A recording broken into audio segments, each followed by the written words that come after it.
Bonsoir tout le monde, mon nom est Raphaël et on va parler de Survivor. Et aujourd'hui, je suis accompagné de mon ami Christian. Salut! Tu veux-tu que je me présente un peu, genre? Ben, c'est ça que j'allais dire, si tu veux te présenter vite, puis Ok. d'où on se connaît. Ok, ben je m'appelle Christian La Douceur, bon ami à Raphaël et autant passionné de Survivor. Tellement passionné de Survivor que j'ai créé une ligue d'impro d'été dans les Laurentides basée sur le concept. J'ai d'ailleurs le chandail de la première saison qu'on a faite il y a 3 ans. Ouais, fait que c'est une ligue d'impro basée sur Survivor. Les gens ils s'éliminent au cours de l'été jusqu'à temps qu'il y en a un qui remporte le grand titre. Un ou une, Nice. bien évidemment. Nice. Puis dans le fond, pour ceux qui le savent pas, ben oui, j'ai fait des vidéos en masse sur Big Brother Célébrité, mais je suis aussi un gros fan de Big Brother version américaine et surtout de Survivor. En fait, c'est mon émission préférée des trois que je couvre sur ma chaîne.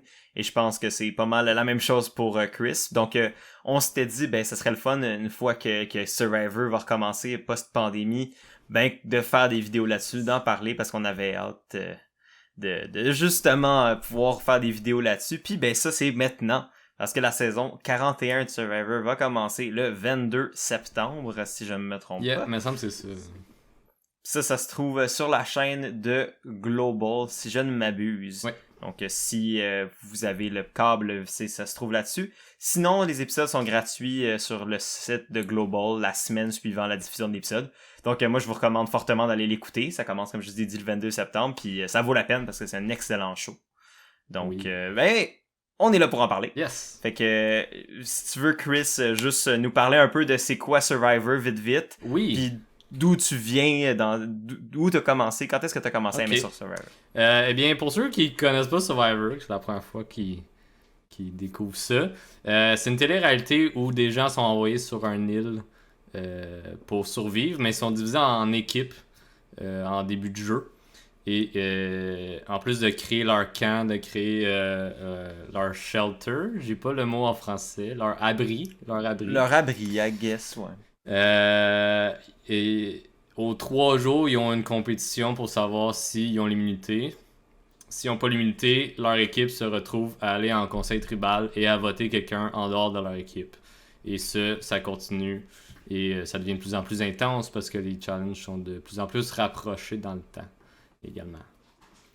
Ouais, exact. Puis un petit peu... Vas-y. ben ouais, non, j'allais dire un petit peu comme dans Big Brother pour faire un lien avec ceux qui connaissent plus mes vidéos puis qui connaissent plus les télé-réalités comme Big Brother. Ben c'est un peu le même principe de jeu de sociopolitique où différents individus qui se connaissent pas vont être mis dans un jeu où ils vont devoir s'éliminer, donc être capable de faire des alliances, être capable d'avoir des bons liens sociaux pour ne pas se faire éliminer dans leur équipe respective, et ce jusqu'à la fin pour être la personne gagnante. En plus de faire face aux intempéries de la place, puis au manque de nourriture et tout le tralala qui vient avec survivre en nature avec pas grand-chose.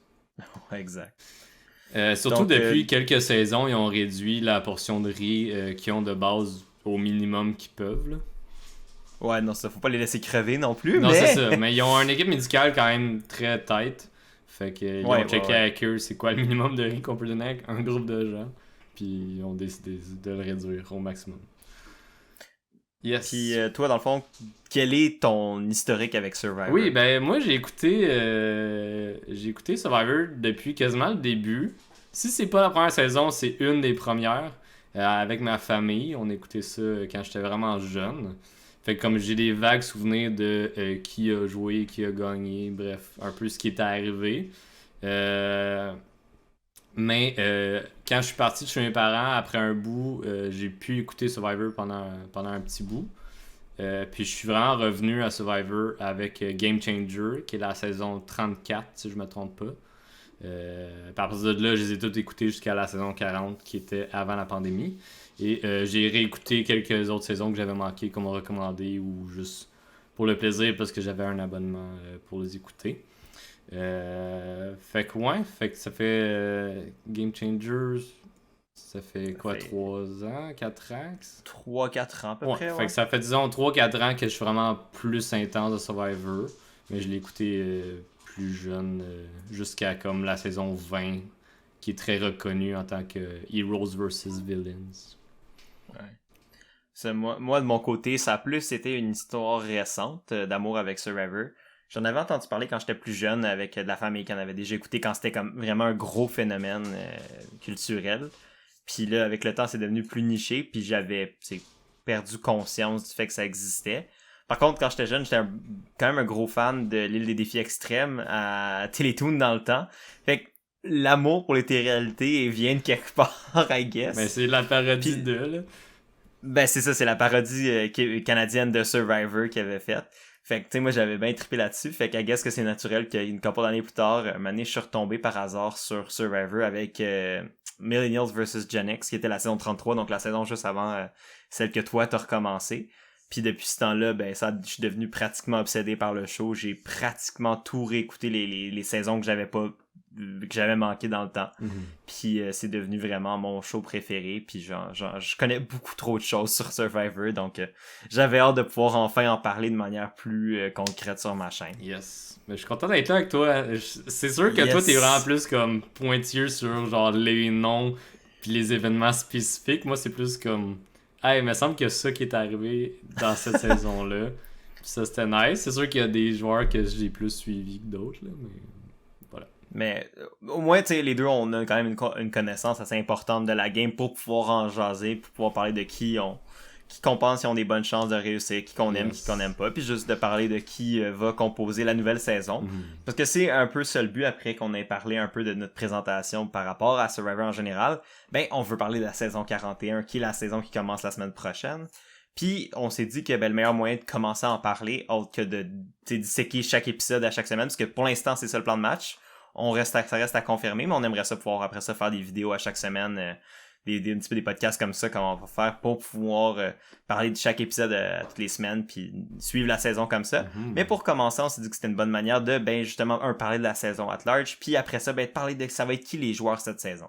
Parce que leurs profils ont été mis disponibles sur les réseaux sociaux, sur le site de CBS puis de Global, donc on va en parler. Mais avant ça, on va parler de la saison en soi, donc Survivor 41, la première saison post-pandémie. Oui. Qui vient avec son lot de changements, le plus gros étant que normalement une saison de Survivor, ça dure 39 jours. Là, pour point de vue budgétaire et COVID, ça a été réduit à une saison de 26 jours. Ce que ça implique, c'est que le rythme de la saison va être multiplié par facilement 2. Dans le sens que tous les événements, tu sais, la durée de la saison est la même dans un sens, il y a le même nombre d'événements qui se passent dans une saison, mais réduit sur un laps de 26 jours. Donc, ce que tu disais tantôt, Chris, à tous les 3 jours, il y a une compétition pour se faire éliminer. Là, ça va tomber à 2 jours. Qu'est-ce que tu penses de ce changement-là? Selon moi, c'est plus le début de la game qui va changer. Parce que j'ai l'impression que ça va seulement affecter justement le 3 jours qui va devenir 2. Parce que la fin de la game post-merge, fait quand ils deviennent une seule équipe, c'est quand même rapide. Puis j'ai l'impression qu'il y a plus qui avance dans le merge, plus que les challenges sont comme à chaque jour. Là. Fait qu'il y a une personne qui est éliminée à chaque jour. Fait que ça, c'est déjà rapide. Fait que je pense que les 2 premiers votes, d'habitude, c'est comme les personnes qui gossent un peu ou comme qui ont fait une seule erreur pour se faire remarquer, c'est eux qui vont être sortis en premier. Après ça, ça se peut que le jeu stratégique embarque tout de suite à la place de switcher vers là, il faut garder notre équipe forte. J'ai comme l'impression que la stratégie va peut-être rentrer plus rapidement dans la game vu que ça va aller plus vite. Ouais, je pense que t'as raison pour ça. Je pense aussi, de ce que j'avais lu, une des raisons qui font, une des conséquences de tomber à 26 jours, c'est que ils vont avoir ils vont essayer de créer l'expérience de survie des 39 jours en 26 jours. Ouf. Dans le sens qu'ils vont encore plus réduire ce à quoi les candidats ont accès. Okay. Ben, la nourriture, ils vont beaucoup... ce que j'ai lu, c'est que normalement, ils ont ce qu'ils appellent... ça, c'est différent de Big Brother. Mais il y a les récompenses. Dans le fond, c'est des compétitions qui faisaient à tous les quelques épisodes-ish où les 2 équipes s'affrontaient pour des récompenses, pour les aider dans leur survie. Que ce soit, mettons, plus de nourriture, un kit de pêche pour qu'ils aillent pêcher dans l'océan, des bâches pour les protéger de la pluie, etc. Mais là, ils vont vraiment couper le nombre de compétitions, de récompenses. Fait qu'ils vont l'avoir beaucoup plus difficile, ce qui va faire en sorte que les joueurs vont être épuisés, drainés émotionnellement et physiquement plus rapidement, ce qui va peut-être justement comme amener à faire des décisions qui vont être comme plus inhabituelles ou plus comme justement poussées par, mettons, la fatigue, la faim, toutes les choses qui viennent avec le fait de survivre dans le bois pendant X nombre de jours. Fait que moi j'ai hâte de voir ça. Je vois pas ça tellement négativement comme certains. Moi non plus. Je pense que ça va peut-être il y a peut-être un aspect positif que ça dure juste 26 jours et non 39. Parce que je me souviens, puis ça m'a marqué, dans la saison de Game Changer, justement, il y a Brad, que c'est la deuxième fois qu'il joue, si je me trompe pas.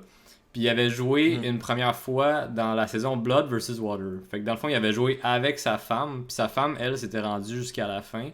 Puis il a dit je veux aller jusqu'à la fin. Pas nécessairement pour gagner, pas nécessairement pour l'argent en fait, il voulait gagner, mais pas pour l'argent, mais pour savoir ce que c'est, parce qu'il dit que sa femme, quand elle est revenue du 39e jour, là, quand elle est revenue de son expérience de Survivor, ça l'avait quand même affecté mentalement. Fait que ça m'a marqué, je sais pas à quel point qu'elle était peut-être juste drainée pendant un certain temps. Mais je pense que le 39 jours, il y a quand même un impact psychologique aussi sur les gens. Là. Peut-être que ça va être plus positif à ce niveau-là. Possible, c'est clair. Je pense que c'est sûr que oui, 39 jours dans les conditions difficiles, c'est rough. Puis c'est le seul but de Survivor. Survivor est un jeu beaucoup plus physiquement difficile que Big Brother, par exemple. Quoique les deux sont tout autant difficiles mentalement, parce que c'est deux games où t'as juste aucun répit mental. T'es paranoïaque comme 24/7, puis t'espères de pas te faire trahir par le monde à qui tu fais confiance. Exact. Ouais. Moi j'ai hâte de voir ça, puis j'ai hâte de voir si le show va comme plus essayer de revenir vers un format plus traditionnel, moins d'avantages flyés, moins de toutes les choses qui ont essayé de mettre dans les dernières années pour comme dynamiser la game, mais qu'à un moment donné c'était rendu trop. Ouais, mais c'est drôle parce que Jeff Probst, l'animateur, en entrevue, a dit, je pense que c'est à Entertainment News, il a dit, en parlant du 26 jours, il dit on a un gros changement cette année pour la saison 41. Il dit à chaque fois qu'on a fait des gros changements, le monde a tout le temps détesté ça au départ. Puis ils sont venus à aimer ça. Il disait les premières idoles d'immunité qui trouvaient avec des indices, le monde a détesté ça. Parce qu'avant, il n'y en avait pas. Mais maintenant, ça fait partie de la game, puis c'est là pour rester. Puis je pense qu'on pourrait pas retourner à une game de Survivor pas d'idole d'immunité. Ben, je pensais pas tant aux idoles d'immunité, parce que ça, je pense que c'est une des meilleures twists de Survivor, parce que ça rajoute un élément de... Mais je comprends les avantages. Penser à des plans B, C, D, E. Mais moi, c'est plus comme, mettons, exemple, ben, tu sais, dans les dernières années, un des modes de Survivor, c'est d'avoir des îles tierces où il se passait des événements quelconques pour dynamiser la game. Que ce soit Ghost Island, où les joueurs pouvaient aller faire des défis pour essayer de gagner des avantages. Ça pose Léo. Ouais, j'ai un tannant, puis il est assis là parce qu'il va monter sur le comptoir. Il fait ça quand je stream aussi. Puis je le remarque juste dans ma caméra qu'il y a un chat sur mon comptoir en train de sniffer des affaires. Bref, on revient de la pause chat. Donc, comme on disait, ils ont une tradition d'avoir mis des îles tierces où il y avait des défis et tout ça pour que les joueurs gagnent des avantages ou quoi. Mais ça enlevait beaucoup de temps à la game normale. Puis moi, je trouvais que c'était dommage, parce que moi, ce que j'ai envie de voir, c'est les gens jouer à la game et non aller faire un tir de pile ou face pour gagner un avantage tierce. On va voir, mais j'ai hâte de voir qu'est-ce qu'ils vont faire avec le nouveau format-là. C'est quand même le plus gros changement qu'on a eu à Survivor depuis des années. Le switch de 39 à 26 jours. Fait qu'on va voir, mais j'ai hâte de voir ça. Alright. Avant de commencer avec le cast, là, je veux juste souligner Jeff Probst et ses longs cheveux. Je sais, j'ai remarqué ça. Ça m'a tellement marqué. Genre... Quel homme. Tu sais, d'habitude, il a les cheveux quand même clean cut, court. Là, man, il a comme quasiment une coupe longueuil. Ouais, je sais. Dans sa casquette. Les cheveux de pandémie se sont laissés aller, là. C'est incroyable. C'est tout un homme. Il va sûrement les couper pour la saison, là, mais... Ben, je sais pas, il est déjà sur l'île, puis dans les entrevues de pre-game, puis Il va se faire couper là-bas, peut-être, je sais pas. Moi, j'ai envie de le voir à genre, Animé avec les cheveux longs. Ouais, même. Juste dans le vent, là, quand il pleut, puis ça va être incroyable. Ça va être malade, avec la coupe, là, ça va y faire une grosse queue de rat, genre. Ça va juste être genre un gros molette mort, là. En train de crier après le monde. You gotta dig deep and stop looking at my mullet. Stop looking at my hair. Bref, sur cette... Ouais, ben on peut revenir sur le fait que Jeff Probst, c'est quand même tout un animateur malgré tout. Oui. Et il fait partie intégrale de Survivor. Puis que, moi, je l'aime si je l'aime beaucoup. Tu sais, je comprends que c'est pas unanime puis qu'il peut être chiant avec certains participantes. Mais, je sais pas, moi je trouve qu'il anime bien, puis il y a eu des situations où il a bien géré aussi. Là. Ouais, puis tu vois que le gars il care pour Survivor, vraiment. Là. C'est vraiment toute sa vie, là, tu sais. Ouais, ben oui, lui, sa carrière c'est Survivor, sa vie c'est Survivor, c'est entre guillemets. Là. Fait que, non, puis je suis content, moi je suis content qu'ils soient encore là, puis j'ai hâte de voir combien de temps il lui reste, il est quand même plus jeune. Non, de voir si... il a l'air plus jeune qu'il l'est réellement, il a genre quelque chose comme 56 ans, mais il a l'air d'en avoir comme 45. Ah. Il est quand même vieux, là, il est pas... Ben je dis ça, je sais pas, là, faudrait que je vérifie, mais il est quand même assez vieux, mais ça paraît pas. Parce que le gars est en shape, là, mais... Ouais. Donc, ben écoute, on peut passer sur le cast. Yes. Donc, ce qui va se passer sur le vidéo, c'est que, ben, je vais vous mettre la face des candidats dont on va parler pour que vous ayez au moins un référent visuel de c'est qui qu'on parle. Puis, anyway, il va avoir, dans la description du vidéo, il va avoir le lien vers le site de Global pour que vous ayez lire les descriptions. Puis, je pourrais aussi mettre le lien vers la page Twitter de Survivor, où il y a des capsules vidéo de 1 minute où les joueurs se présentent puis parlent un peu d'eux-mêmes. Donc, je vais le laisser dans la description pour que vous ayez regardé en même temps ou avant ou après notre vidéo pour que vous ayez une petite idée de voir de qui on parle. Donc, ben écoute, sans plus attendre, je peux commencer avec le premier. Vas-y. Donc, on parle de Brad Reese, qui est un fermier de 50 ans qui s'occupe du bétail. Donc, le gars, il s'occupe des vaches dans un ranch au Wyoming. Puis, comme il l'a dit dans sa vidéo d'introduction, c'est le premier candidat de l'histoire de Survivor à venir du Wyoming. Ah ouais. Fun fact. Ouais, ben il n'y a pas grand chose au Wyoming, anyway. Mais, donc Brad Reese, honnêtement, que j'ai vraiment trouvé sympathique. Dans sa vidéo d'introduction, je l'ai trouvé quand même très drôle. Il avait l'air d'être willing de jouer la game. Mm-hmm. Il a l'air d'être un homme à tout faire un peu. Il va être vraiment utile dans le camp les premiers jours, parce que le gars, il sait à peu près tout faire avec ses mains. Yeah. Fait que ça, c'est le genre de gars qui va être capable de survivre au premier jour parce qu'il a le simple fait qu'il est utile. Exact. J'ai le même sentiment aussi, comme il sourit énormément là, dans ses entrevues. Fait que je pense qu'il va bien s'entendre avec les gens. Un côté plus négatif, c'est qu'il connaît vraiment moins Survivor. Ça fait pas tant longtemps qu'il l'écoute qu'il disait. Il est juste comme... Ouais. Il écoutait pas vraiment la télé, qu'il disait en entrevue, qu'il est juste comme... c'est sa fille, je pense, qui a reçu une personne de Survivor à un genre de TED Talk. Puis comme, c'est quoi Survivor? Puis là, ils se sont intéressés à ça, puis ils l'ont écouté. Là, fait que... Ouais. Il disait que, je me rappelle dans son entrevue, il disait que que lui, le joueur qui l'avait vraiment incité à s'inscrire, c'était Ozzy de Cook Islands et plein d'autres saisons par après. Notamment Game Changers aussi, qui était ta saison. Puis que c'était Ozzy puis son désir de se battre pour comme sa passion de gagner la game. Sa passion pour la game qui l'a motivé à s'inscrire. Je suis d'accord. Honnêtement, Ozzy a cette passion-là de feu, là. Puis tu sais comme... Ouais. Quand il est revenu dans...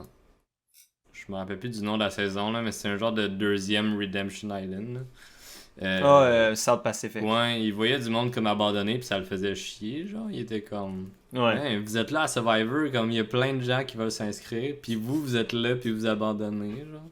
Puis comme il voulait motiver sa troupe aussi, là. Fait que, ouais, il est vraiment passionné, là. Fait que si Brad veut être le gars est très... autant passionné que Ozzy, ça peut aussi être positif pour sa team, à part s'il est awkward socialement et qu'il n'arrive pas à bien s'exprimer.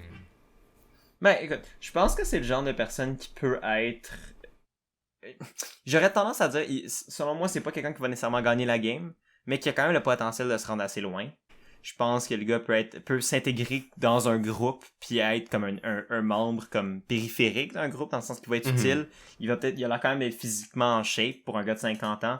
Fait que tu sais, il n'y a pas les stéréotypes de il est vieux, il est pas en forme, il va pas être capable de performer. Ça, c'est pas quelque chose qui me fait peur avec Brad. Fait que, moi, je pense qu'il pourrait se rendre loin sans nécessairement être une menace pour gagner. Comme tu dis, j'ai l'impression qu'il va juste se ramasser dans une alliance avec les plus gros chiffres, puis il va rouler là-dessus. Là. Puis un moment donné, il va se faire sortir un peu comme... moi, ça me fait penser, puis là, je vais faire quand même des comparaisons avec Big Brother Célébrité, vu que j'aime ça pouvoir plugger ça avec le monde qui me suivent de ça. Mais moi, j'ai le feeling que ça va être un peu genre un Emmanuel Auger ou un Kevin, comme quelqu'un qui fait partie du gros groupe sans être nécessairement une des figures principales qui va comme contrôler la game, mais qui va être là, puis qui va peut-être se rendre loin justement par le simple fait d'être associé avec du monde qui sont dominants dans la game, puis que lui, il va être capable physiquement de s'amener plus loin. On verra. Moi, j'ai un bon feeling. Il a l'air d'être une bonne personne qui va être le fun à regarder à la télé. Il a l'air drôle, il a l'air sympathique. J'ai hâte de voir. Voilà. Alright. Donc, t'as-tu la liste aussi de sorties? Fait que veux-tu nous introduire la deuxième personne? Oui, ben la deuxième personne, c'est un certain Danny McRae, ancien joueur NFL, qui vient du Texas. Et c'est un homme de 33 ans. Je pense qu'il va être performant en challenge, veux pas. Hein? C'est un athlète, ancien athlète. S'il a juste 33 ans, ça fait peut-être pas tant longtemps qu'il a arrêté de faire du football. Je sais qu'en entrevue, il veut cacher cette information-là qu'il a fait du football.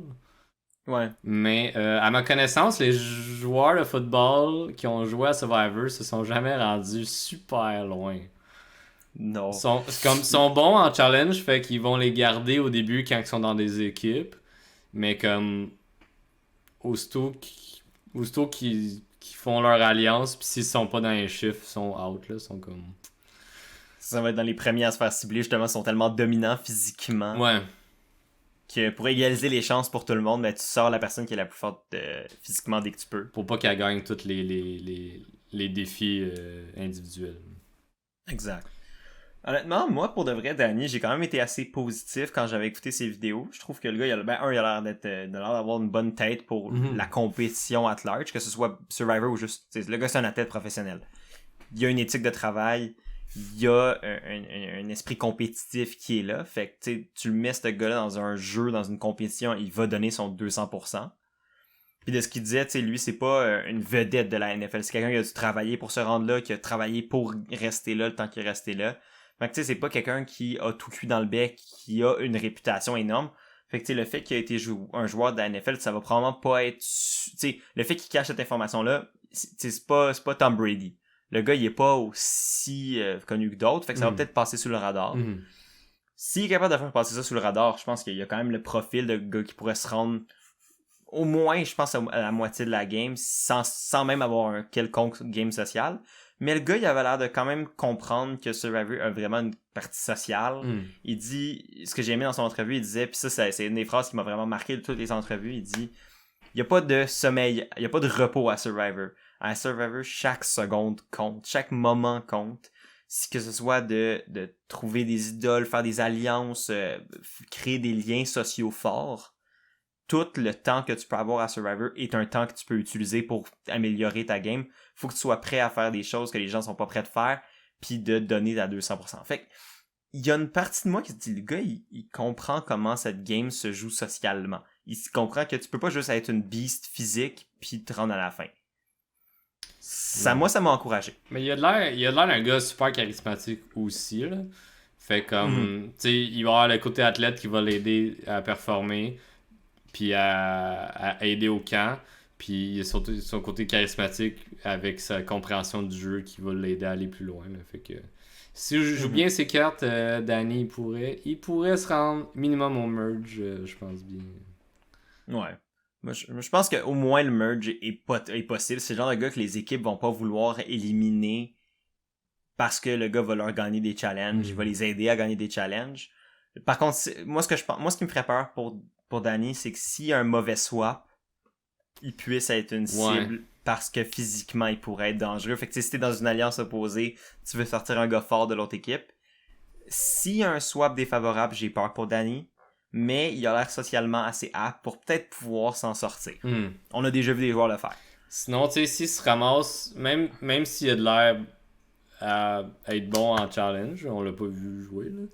Mais s'il se ramasse dans une équipe qui perd beaucoup, ça va peut-être l'affecter. T'sais, lui qui est ancien joueur de la NFL, son côté compétitif va peut-être plus se ressortir. Puis faut pas qu'il se laisse comme affecter par ça. Parce qu'on a déjà vu des joueurs, tu sais, comme je pense à James rapidement dans Heroes vs Villains. James c'est un gars fucking fort. Mais que il s'est ramassé dans une équipe où il perdait tout le temps, puis ça le fâchait, puis comme il est devenu quasiment agressif, tu sais, après les défis d'équipe. Là. Ouais. Fait que c'est une de mes craintes pour Danny, mais j'ai pas l'impression que ça va aller vers ça. Non, c'est ça. Moi non plus. Je pense qu'il est quand même. Il a l'air plus posé et comme. Il en a vu des vertes et des pas mûres au niveau compétition. T'sais, il a gagné, il a perdu. Il sait comment dealer avec les deux. La seule affaire que j'ai trouvé drôle sur son profil, puis je sais pas si tu l'as vu sur son profil écrit sur Global, Vas-y. c'est dans chaque bio, puis ça vous pouvez le voir si vous regardez sur les sites, mais les joueurs vous sont posés des petites questions, genre mettons c'est quoi les choses qui t'énervent? Et la chose qui énerve Danny, c'est les menteurs. Je suis comme dude, t'es à Survivor. Quoi? Oh non! Mais c'est ça je me dis, c'est peut-être le genre de gars qui va jouer ultra, genre l'honneur c'est super important, faut jouer de la game genre par le mérite pis tout ça.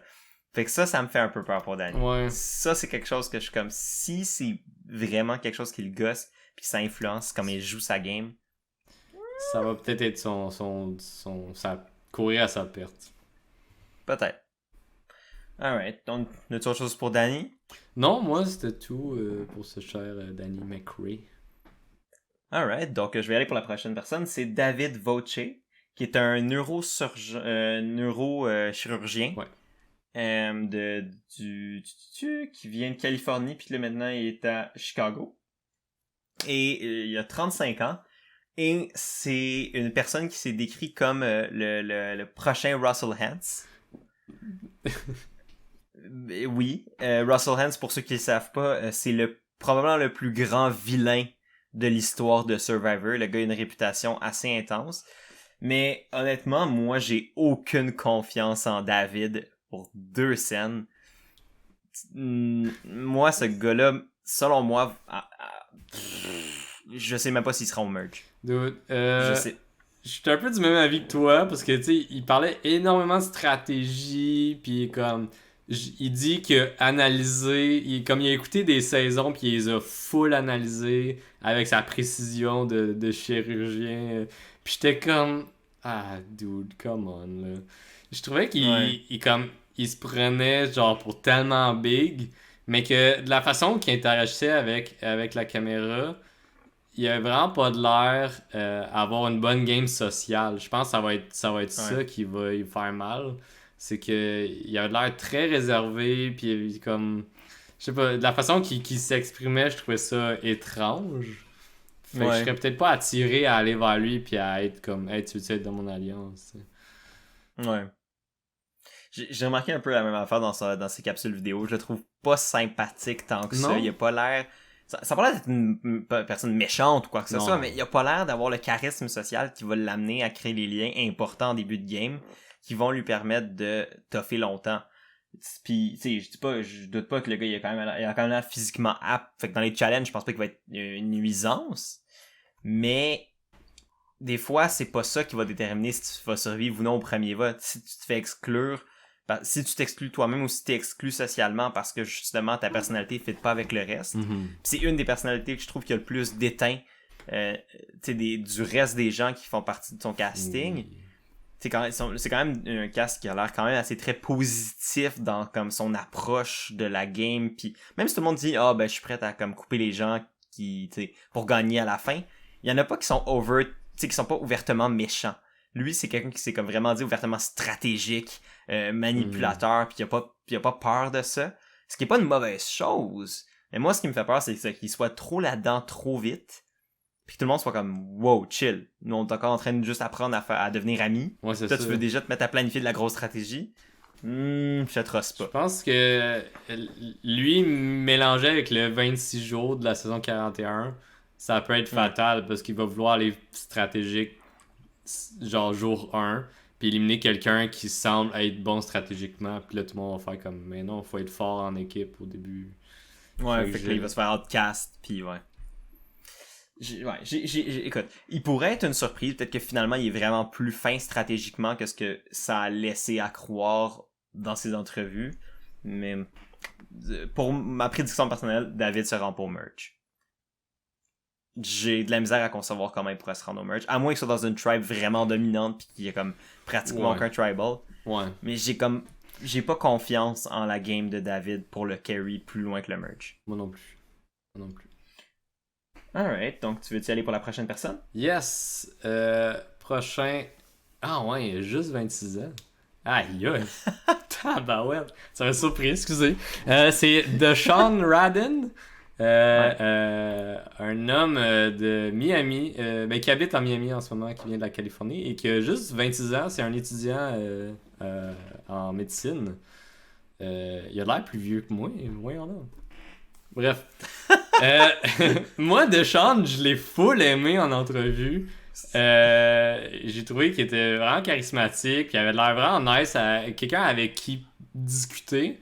Fait que je pense qu'il va comme bien fitter dans le monde rapidement. Ça peut être vraiment positif pour lui.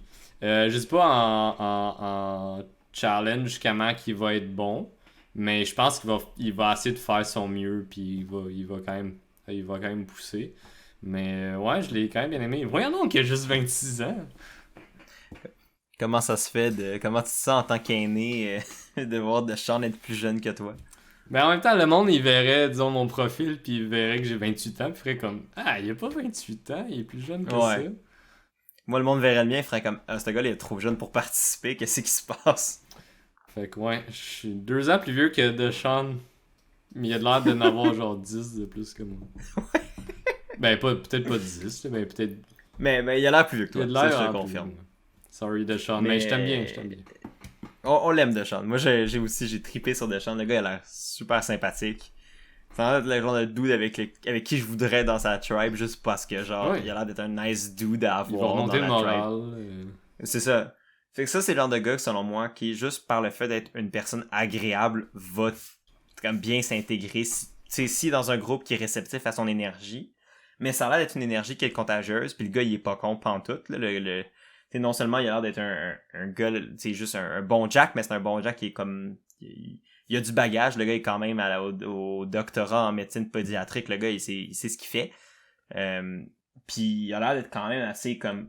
Il a l'air de connaître Survivor, tu sais, il s'est s'auto-décrivait comme l'enfant de Siri et Wendell, ce que j'ai trouvé vraiment drôle. Wow! C'est vraiment... L'enfant de Siri... Eh ben oui, je viens de voir. Siri and Windows Love Child. Aïe, c'est quand même... J'ai vraiment aimé la description, mais moi, ce qui ressort de ça, c'est que le gars va jouer la game sociale à fond. Ouais. C'est 2 joueurs qui sont reconnus pour avoir des games sociales phénoménales. Ouais. Malgré que Wendell, moi, je l'ai pas aimé socialement. Ben, ça, je l'ai vraiment bien aimé dans Ghost Island. Je l'ai pas tant aimé socialement. Non, mais dans l'autre, ils l'ont fait passer un peu pour le méchant vu qu'il était avec son ex, puis il était vraiment arrogant. Là. Il était arrogant, ouais. Je pense que ça s'est mal fini, puis ils ont comme mis ça de l'avant pour le show. Là. Ouais. Mais en fait, c'est gros spoilers, fait que je vais mettre un timecode après que je vais avoir dit mon spoiler pour éviter que ça vous spoil trop. Mais, tu sais, ce qui a permis, selon moi, à Wendell de gagner dans Ghost Island, c'est sa game sociale. Ouais. Parce qu'on s'entend que Dominic a clairement joué la meilleure game stratégique. Ouais, mais il était en duo, puis... Ouais, mais c'est que moi, selon moi, Dominic, c'était le stratégique. Wendell, c'était le social. Ouais. Puis à la fin, quand il est venu le temps de trancher qu'est-ce qui a gagné entre le stratégique et le social, ben c'est le social parce que c'est Laurel qui a gagné, qui a donné le vote à Wendell pour gagner grâce à sa game sociale. Quelle saison absurde.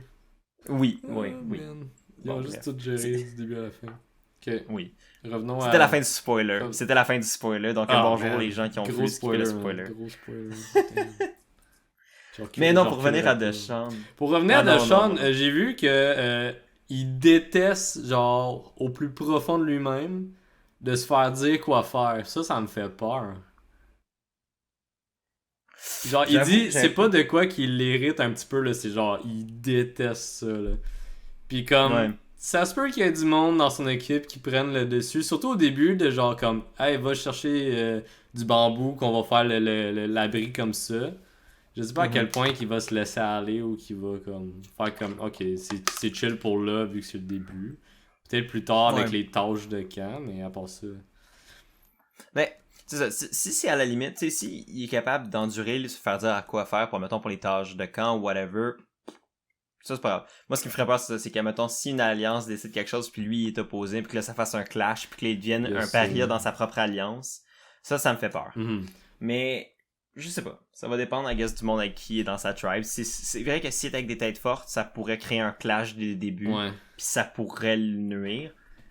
J'ose croire que s'il est assez intelligent émotionnellement, il va faire calme-toi de Sean, ça va bien aller, Mets c'est ça pas de grave, côté. t'es à Survivor, mets ça de C'est côté, tu jour seras 1. frustré.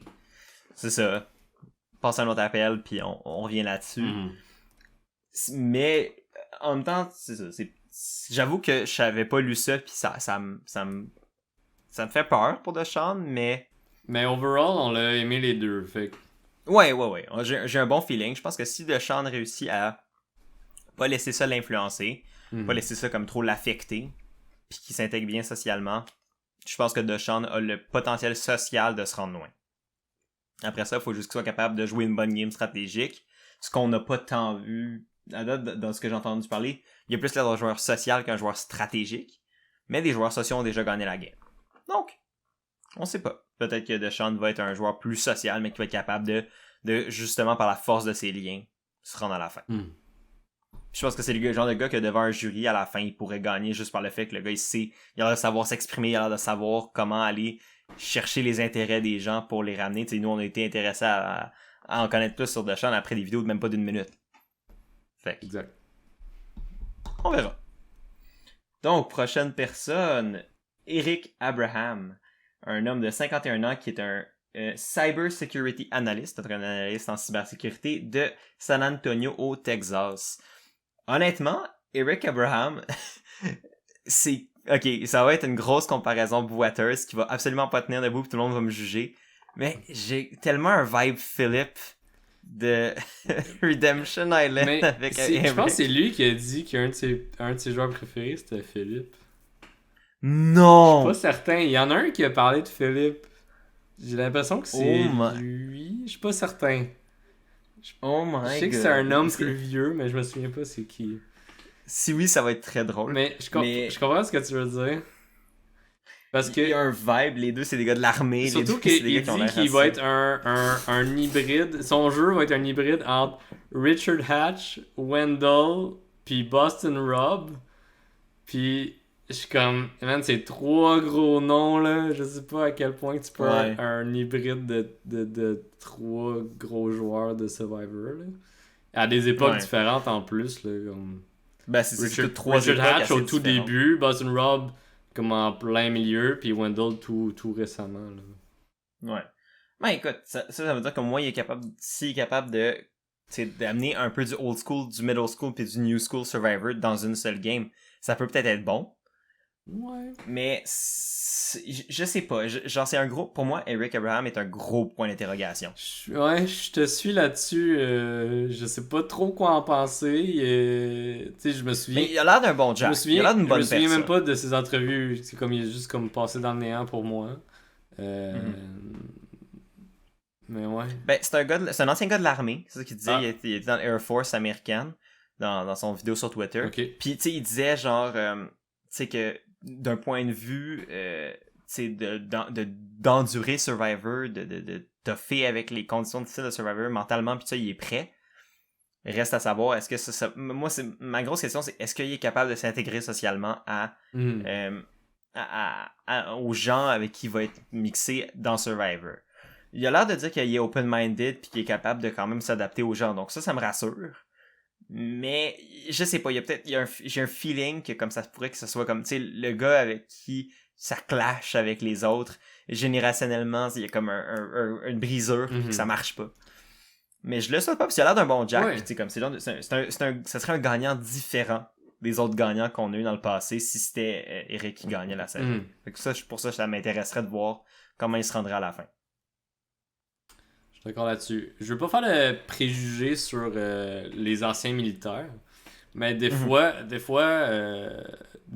ce que j'ai vu en tout cas d'anciens militaires qui ont participé à Survivor, sont comme très tunnel vision, je sais pas comment le dire en français, là, mais comme sont très fixés sur juste une affaire, puis des fois ils sont bornés à un point tel que ça nuit à leur partie, à leur jeu. Fait que j'ai quasiment l'impression qu'Eric va faire ça aussi, mais je veux pas embarquer dans des préjugés, c'est ce que j'ai vu. Ben c'est ce qu'on a vu, tu sais, je suis d'accord avec toi là-dessus, je pense que c'est un point que je peux défendre aussi personnellement. C'est ce que j'espère qu'il va éviter. Ouais. J'espère que ça va être justement, tu sais, comme le contre-exemple, tu sais, t'as vu des joueurs qui des fois sortaient du moule qu'on pensait qu'ils étaient. Puis si Eric est capable de sortir du moule de c'est un ancien militaire, puis qu'il est peut-être pas vraiment aussi comme by the book puis coincé qu'on pourrait le penser, ben peut-être que ça va être à sa force, puis que justement ben il y a un background assez riche pour être capable de s'intégrer facilement, puis qu'au final toutes les notions préconçues qu'on avait sur lui et son passé, elles vont complètement être nous faire mentir. Moi j'ai envie qu'il me fasse mentir, tu sais, comme j'ai pas envie d'avoir raison en disant ouais je suis pas sûr, tu sais, moi je veux qu'il fasse comme ben non, moi je vais être le meilleur joueur que tu vas avoir vu de ta vie, puis je vais faire comme oh wow Eric est tellement bon, puis me mettre à triper dessus, tu sais. Moi c'est ça que j'espère que les joueurs vont faire. Ben oui, tout là, tu sais. J'ai tout le temps un peu le sentiment quand je regarde le cast avant la saison que je suis comme ouais, il y a personne que genre tant que ça qui ressort. Puis là c'est quand tu écoutes la saison, t'es suis semaine après semaine, c'est là que tu t'attaches à ces gens-là, là. Fait que ben oui. Là c'est juste nos premières impressions. Là. Ben c'est ça, puis on n'a pas des tonnes de contenu, puis ça se peut qu'à la première épisode la personne va dire ouais lui ça va être clairement le gagnant, finalement il fait une grosse erreur niaiseuse puis il se fait éliminer premier, tu sais, des fois c'est ça qui est le fun avec ces jeux là, on ne le sait pas. Mais c'est ça, pour Eric moi je suis comme c'est un 50-50. Yes. Je pense qu'il y a un bagage qui pourrait lui permettre de se rendre loin, mais il y a aussi un historique potentiel de saison précédente de Survivor qui me fait comme croire que ça pourrait être juste un feu de paille puis que ça crash and burn assez vite. On verra. Exact. Avais-tu d'autres affaires pour Eric non. Ou t'es prêt à passer au prochain? On peut passer à la prochaine. La première femme, je pense, à date. Oui, première femme auquel on va parler. Nulle autre qu'une Ontarienne, je vais sûrement scraper son nom. Elle s'appelle Erika Kasupanan. Ça me semblait pas pire. Merci.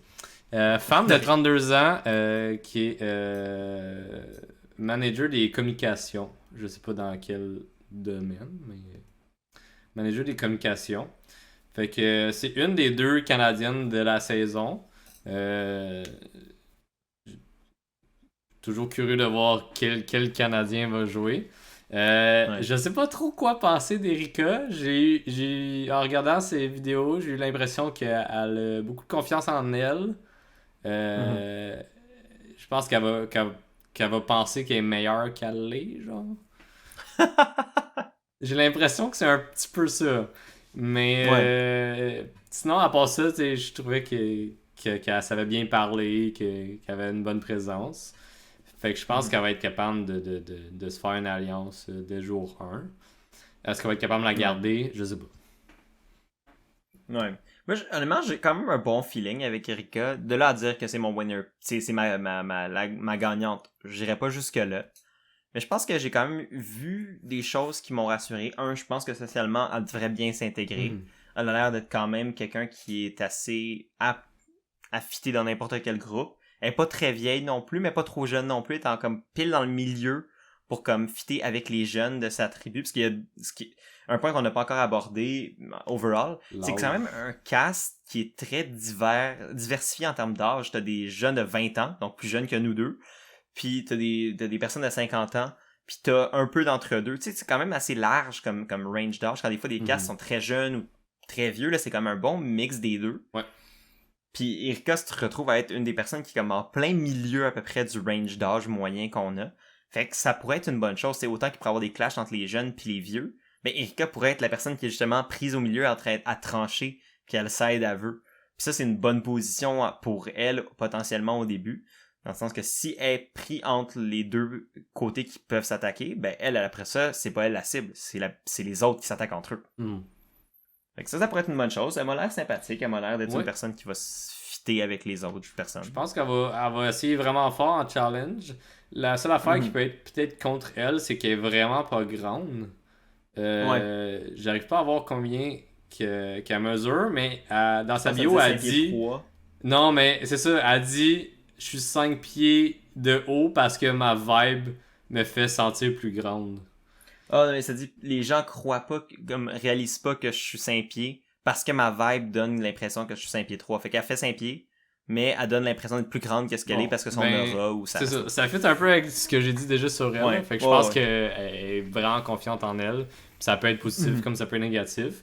Mais qu'elle est pas grande. Fait que, tu sais, des fois, il y a des challenges où il faut que tu sautes et que tu attrapes des choses dans les airs. Ça risque d'être peut-être difficile pour elle. Mais s'il faut qu'elle supporte son poids pendant 1 heure ou 2, elle va être capable de le faire. Ouais. Moi, il y a un point que j'ai vu dans sa bio que je trouve quand même très intéressant. C'est, elle mentionne dans les joueurs du passé qu'elle aime ou tout ça, c'est lequel qu'elle voudrait modeler sa game. Elle parle de Todd de Survivor China, qui est moi un de mes joueurs préférés. J'adore Todd. C'est un des meilleurs joueurs des premières années, de la première moitié de la vie de Survivor, selon moi. Et si c'est vraiment quelque chose... Puis elle compare aussi à Brenda de Survivor Nicaragua, saison 21. Elle dit que c'est un peu un mix des deux. J'ai full aimé Brenda, moi.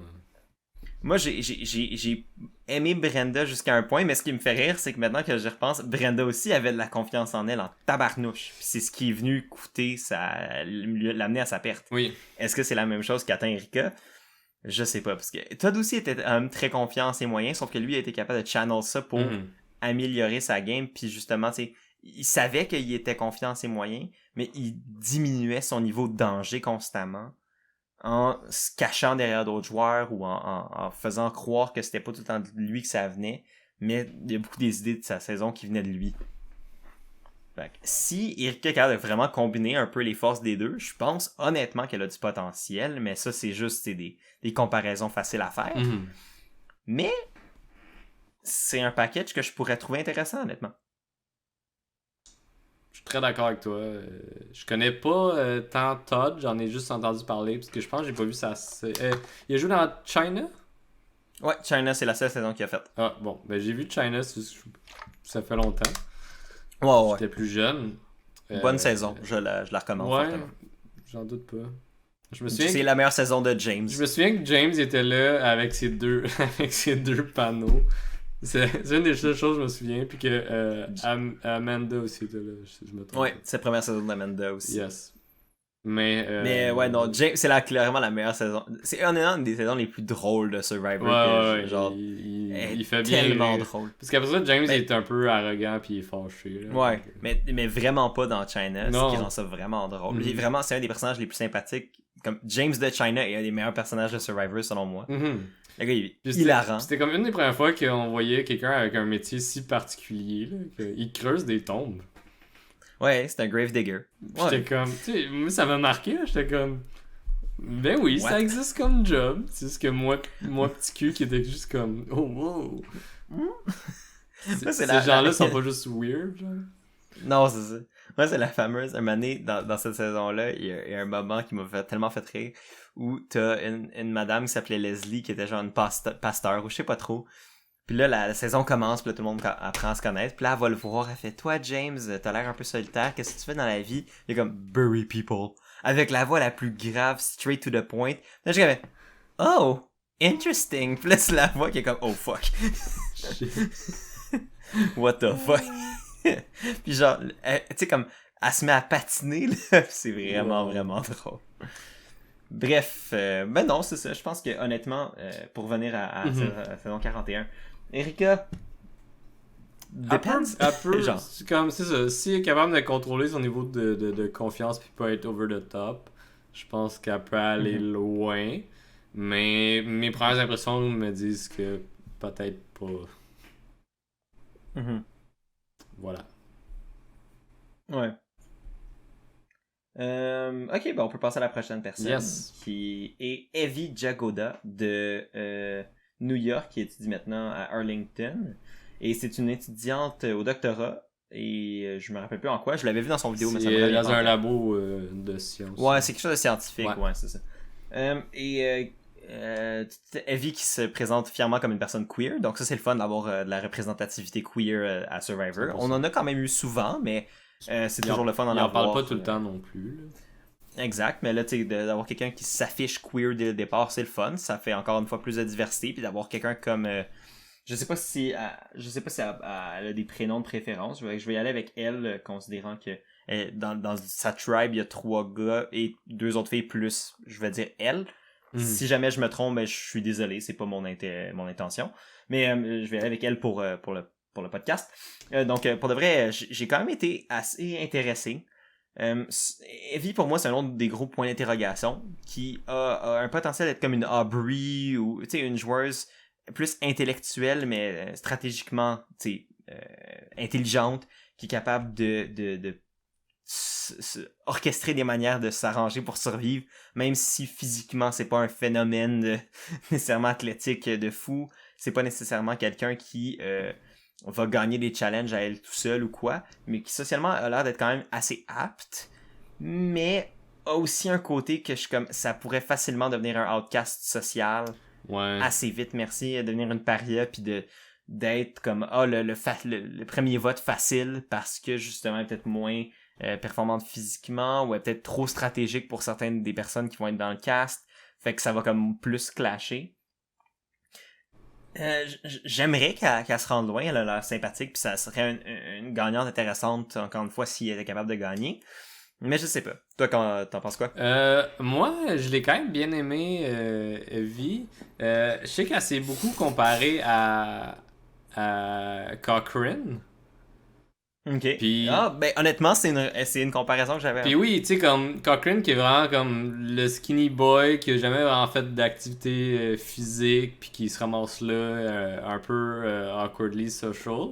Mais je pense que elle a quand même des points positifs de plus comparé à ce que Cochrane avait socialement et physiquement. J'ai l'impression qu'elle va être peut-être pas aussi pire que Cochrane en challenge.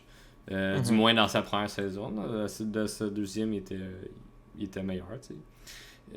Mais tu sais, elle se décrit aussi en tant qu'extravertie déjà là. Je pense que ça peut aller loin pour elle. Fait que moi pour vrai, c'est un de mes coups de cœur avec Deshawn dans le cast pour l'instant. Ouais.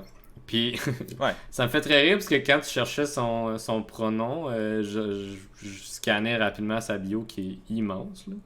Ouais, je sais, sa bio est vraiment... Elle aime parler. Mais dans les choses qu'elle aime pas, c'est les hommes. Elle a dit les hommes pour commencer. Puis après ça, elle a dit pas tous les hommes. Mais ça me fait rire parce que, comme... C'est ça. Fait que je pense que t'as choisi le bon pronom. Mais, tu sais, je pense qu'elle peut être quirky aussi comme Cochrane, puis c'est de même qui a pu s'intégrer socialement également. En étant un peu comme hey, je suis weird mais je l'accepte puis je suis moi-même. Je vais faire un show de moi-même, puis c'est ça qui est arrivé. Ouais. Mais honnêtement, tu sais, genre j'ai le feeling que Evie a le potentiel d'être une de mes joueuses préférées de la saison. Je pense qu'elle a vraiment de quoi d'attachant puis d'attirant, puis elle a l'air d'être à l'aise devant la caméra, puis d'être, elle se vendait très bien elle-même, justement à la caméra, dans ses entrevues puis tout ça. Est-ce qu'elle va être capable d'aussi bien se vendre à ses coéquipiers après ça pour comme donner un argument à garder? J'espère pour elle, parce que honnêtement, j'aimerais ça qu'elle se rende loin. C'est le genre de joueur que j'ai tendance à aimer, les joueurs plus cérébraux, plus un petit peu nerdy. C'est le genre de personne avec qui je m'associe à la base en général. Mais c'est un petit peu mon look aussi. Mais, mais non, pour de vrai, puis tu sais, je lis sa bio, puis tu sais, je trouve la section, tu sais, de quel joueur précédent de Survivor t'intéresse, puis tu voudrais modeler ta game. Elle nomme quand même beaucoup d'exemples, puis elle explique quand même beaucoup justement des moves stratégiques que ces exemples de joueurs ont fait, qui les ont permis de se démarquer. Puis elle revient sur des erreurs que d'autres joueurs ont fait qui ont causé la perte à leur game, comme elle parle du fait que, mettons, Steven, Steven Fishback de Tocantins puis de Cambodia Second Chance, son obsession avec le fait d'être de pas se faire battre par le Golden Boy de sa saison, mais qui a causé sa perte à plusieurs reprises. T'sais. Elle parle de plusieurs éléments stratégiques qui sont plus des sous-exemples de stratégie dans Survivor, ou de stratégie ou de situations qui peuvent arriver. Puis elle les dissèque de manière vraiment intelligente et posée, ce qui me donne un espoir qu'elle va être capable de lire la carte des gens dans Survivor qui vont jouer avec elle, puis être capable de se positionner par rapport à ça, puis d'avoir un bon timing pour faire les moves qu'elle a besoin de faire. Je suis d'accord là-dessus. J'ai confiance. J'espère juste pour elle qu'elle va être capable de, justement, passer les premiers a priori qui pourraient avoir lieu sur sa personne, puis après ça, s'intégrer dans un groupe, puis rider ça plus loin. Exact. Les premiers jours risquent d'être plus tough pour elle.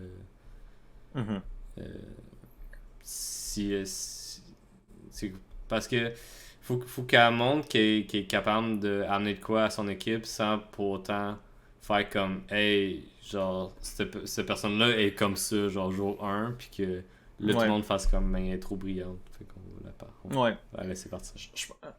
Je pense honnêtement que si elle réussit à survivre aux premiers jours puis aux difficultés des premiers jours de justement s'intégrer dans un groupe, je pense qu'elle aurait le potentiel de se rendre. Un petit peu comme Aubrey dans Karong ou dans Game Changer. C'est une fois qu'elle a comme été capable de trouver sa place dans la game, elle s'est rendue super loin puis elle a été capable d'être quand même une présence forte dans la saison. Exact. Mais contrairement à Aubrey, je pense que Evie est peut-être plus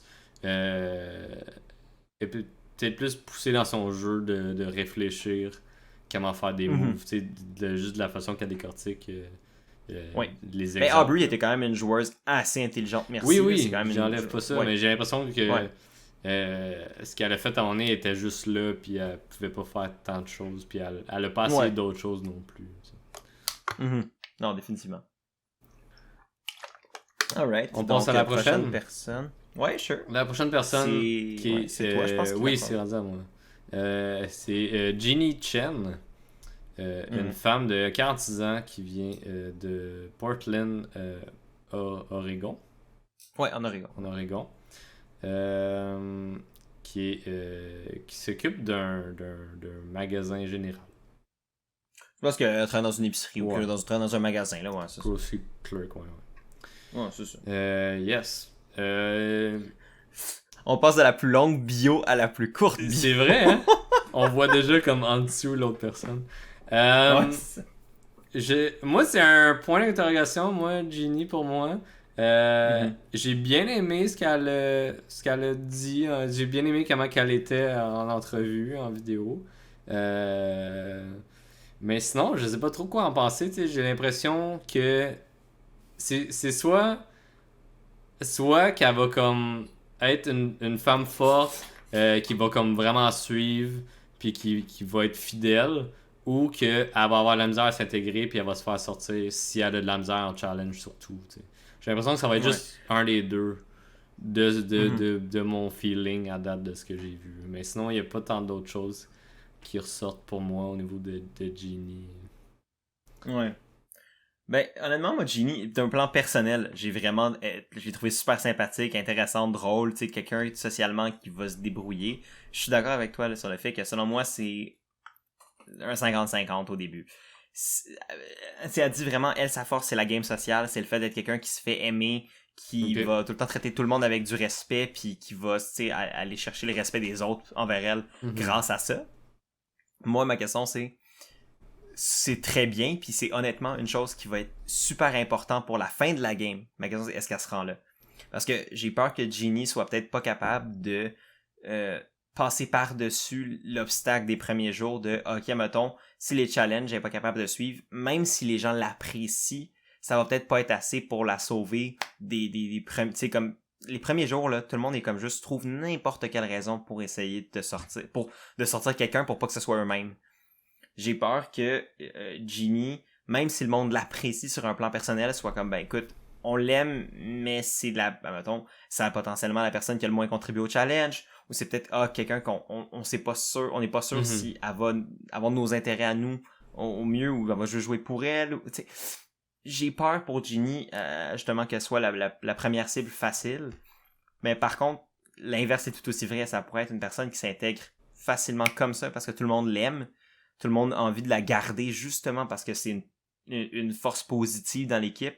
C'est quelqu'un de loyal potentiellement, qui va justement être amical, puis qui va te suivre, puis qui va devenir un nombre important dans ton groupe. C'est possible aussi. C'est un gros point d'interrogation. Je pense que c'est une bonne manière que tu l'as décrit. Parce que j'ai lu rapidement sa bio pendant que tu parlais, puis comme elle parle beaucoup de genre qu'elle est sincère, qu'elle est gentille, qu'elle est aimable, mais sur un plan physique, elle n'en parle pas, tu sais, comme si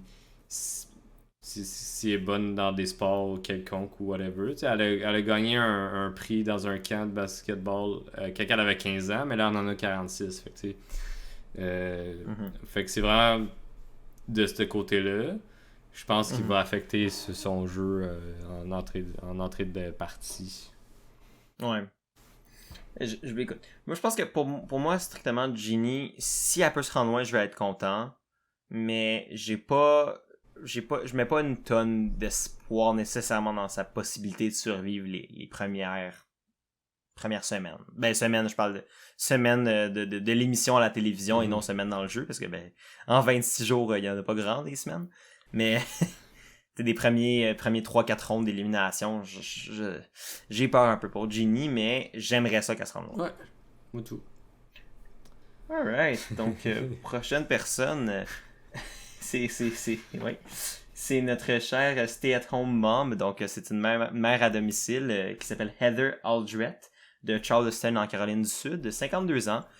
Si je ne me trompe pas, c'est la plus vieille personne dans le cast, ou une des, si c'est pas la plus vieille. Je sais qu'il y en a une couple d'autres à 50 quelques, ou dans proche de 50 ans. Ouais, non, je pense que c'est la plus vieille. Ouais, moi aussi, je suis pas mal sûr que c'est la plus vieille. Ouais, c'est la plus vieille, je viens de faire le tour. Ok, c'est ça. Fait que, donc, Heather, qui est la plus vieille personne dans le cast. Honnêtement,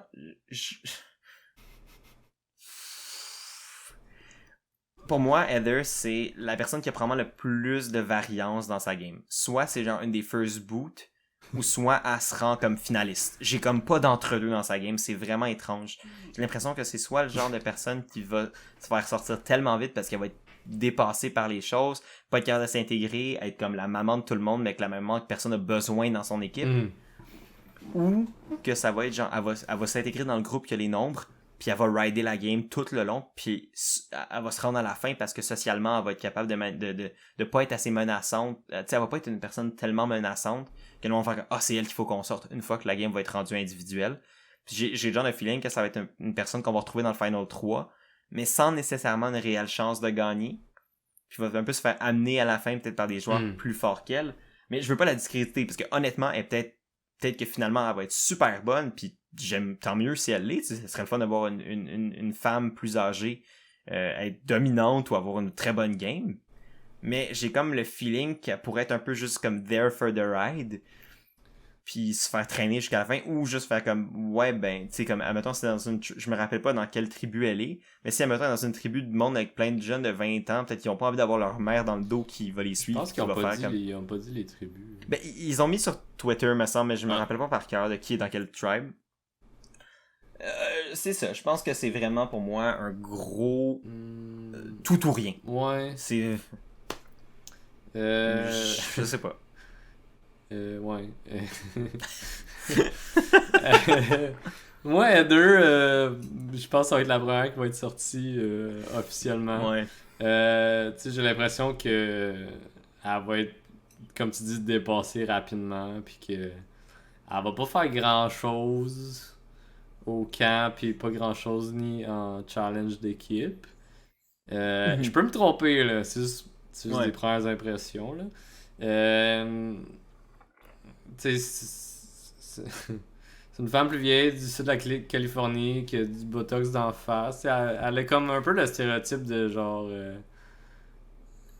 Ouais, de Southern Mom. Moi, je pense à Dolly Parton. Je sais pas pourquoi. Ouais, c'est ça. Tu sais, ben.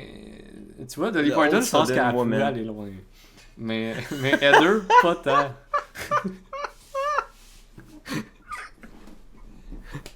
Maintenant, je veux voir Dolly Parton à Survivor. Oui, s'il vous plaît. Non, mais sorry, Heather. Moi, j'ai vraiment pas accroché. J'ai l'impression que elle pense elle pense qu'elle connaît. Ben, elle pense qu'elle va être bonne parce qu'elle a écouté beaucoup de saisons puis qu'elle connaît. Ouais, elle a l'air de quand même Elle connaître connaît les Survivor. saisons, mais je pense pas que ça va être assez pour passer au-dessus de ce qui lui manque pour jouer, justement, tu sais. Je fais juste Ouais. regarder, tu sais, une des choses qu'elle aime pas, c'est les personnes qui parlent fort au téléphone. Je pense que ça en dit un peu sur, comme, elle peut être facilement irritable, puis comme, Ouais. d'être dans un environnement où ce que t'es mis au défi avec tout, en plus d'être avec des inconnus. Mhm. Fait que, tu sais, je sais pas, j'ai l'impression qu'elle va Mais peut-être pas faire grand-chose. Ben, honnêtement, je serais pas surpris non plus qu'elle fasse pas grand chose. Puis c'est pour ça que je dis qu'elle fasse pas grand chose. Puis elle pourrait se retrouver, elle fait pas grand chose, puis elle se fait sortir en premier. Puis je serais vraiment pas surpris. Ouais. Ou elle fait pas grand chose, puis elle se fait amener à la fin. Puis Ouais, elle se fait parce que c'est un planter free par win quelqu'un contre à elle. la fin. Ouais. Ouais, c'est ça, exact. Je sais pas, genre. Écoute, peut-être qu'elle va me surprendre, puis tant mieux. Mais j'ai pas énormément d'espoir. Puis, tu sais, puis comme je dis, même si elle se rend loin, j'ai pas tant d'espoir pour Heather, même si elle est, mettons, dans le Final 3. Même là, j'ai de la misère à imaginer comment elle pourrait gagner. Mhm. Mais, encore une fois, j'ai rien vu de ce qui s'est passé sur Non, l'île. c'est ça. Peut-être que finalement, elle va être excellente, puis que C'est ça juste va nos être... impressions, là. On n'est pas. Ouais, c'est ça. On est au courant de rien. pas- J'ai pas lu de je suis pas spoilers. méchant, J'ai pas... Je suis pas méchant. Non, ben non, c'est ça. On n'est pas on vise absolument pas à insulter Non. Heather ou personne avec nos premières impressions. On les connaît pas. Mais on y va vraiment juste de ce qu'on a comme un petit peu d'informations. Puis pour moi non plus, Heather, j'ai de la misère elle fit pas avec ce que j'imagine J'ai comme l'impression étant qu'elle fait pas tant gagnant dans de le Survivor. cast en ce moment. Genre, Exact. Oui, je suis d'accord.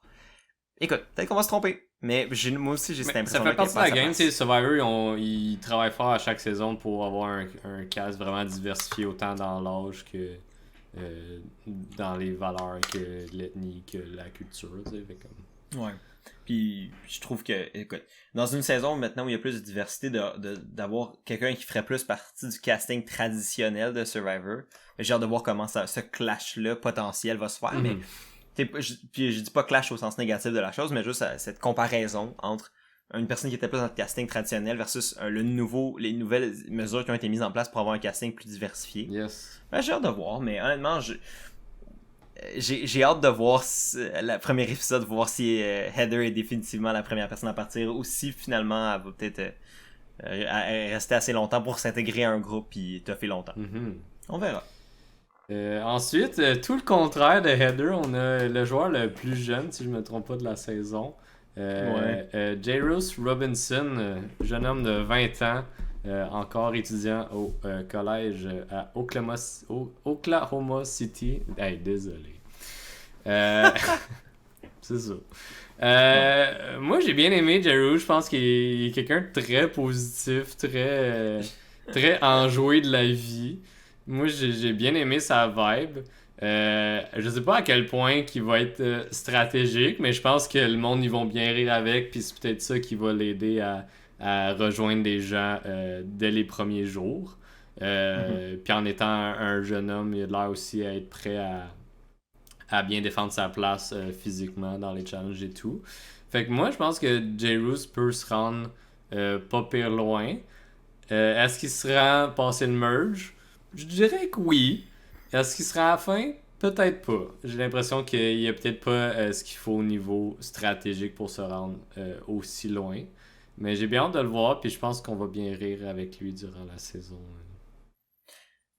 Moi, j'ai personnellement adoré Jairus, qui se fait aussi appeler, je pense qu'il va se faire appeler JD pendant la saison. Je pense qu'il disait dans son vidéo. JD?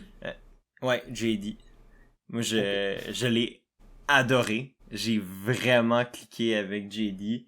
Je le trouvais super drôle. Oui, toujours. Je suis sûr que ma blonde va clairement pas. Ça va pas y déranger.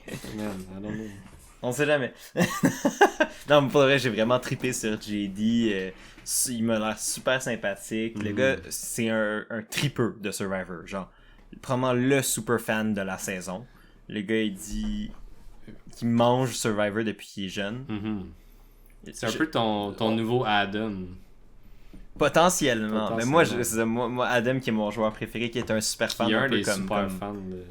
Ouais, ben c'est reconnu comme historiquement comme un des gros super fans du show. Un peu comme Cochrane l'était aussi. Ouais. Mais c'était à un autre niveau, Cochrane. Cochrane, c'est un niveau. Sur ouais, il a fait une thèse de doctorat le dernier conseil tribal. Ouais, exact. Mais pour de vrai, moi, JD Gyrus, pour de vrai, moi, ça a été un de mes coups de cœur. J'espère qu'il va justement un petit peu comme utiliser sa connaissance de Survivor en tant que jeu, en tant que show, pour pallier peut-être pour son manque d'expérience de vie. Mais ce qu'il disait, c'est qu'il a quand même eu il a quand même eu une enfance quand même assez chargée. Il a vu beaucoup de choses, s'est déplacé beaucoup parce que son père était dans l'armée. Fait qu'il disait qu'il a eu à beaucoup se déplacer dans le monde, soit aux États-Unis ou dans le monde. C'est fait que ça l'a amené à comme s'adapter à beaucoup de milieux différents très vite.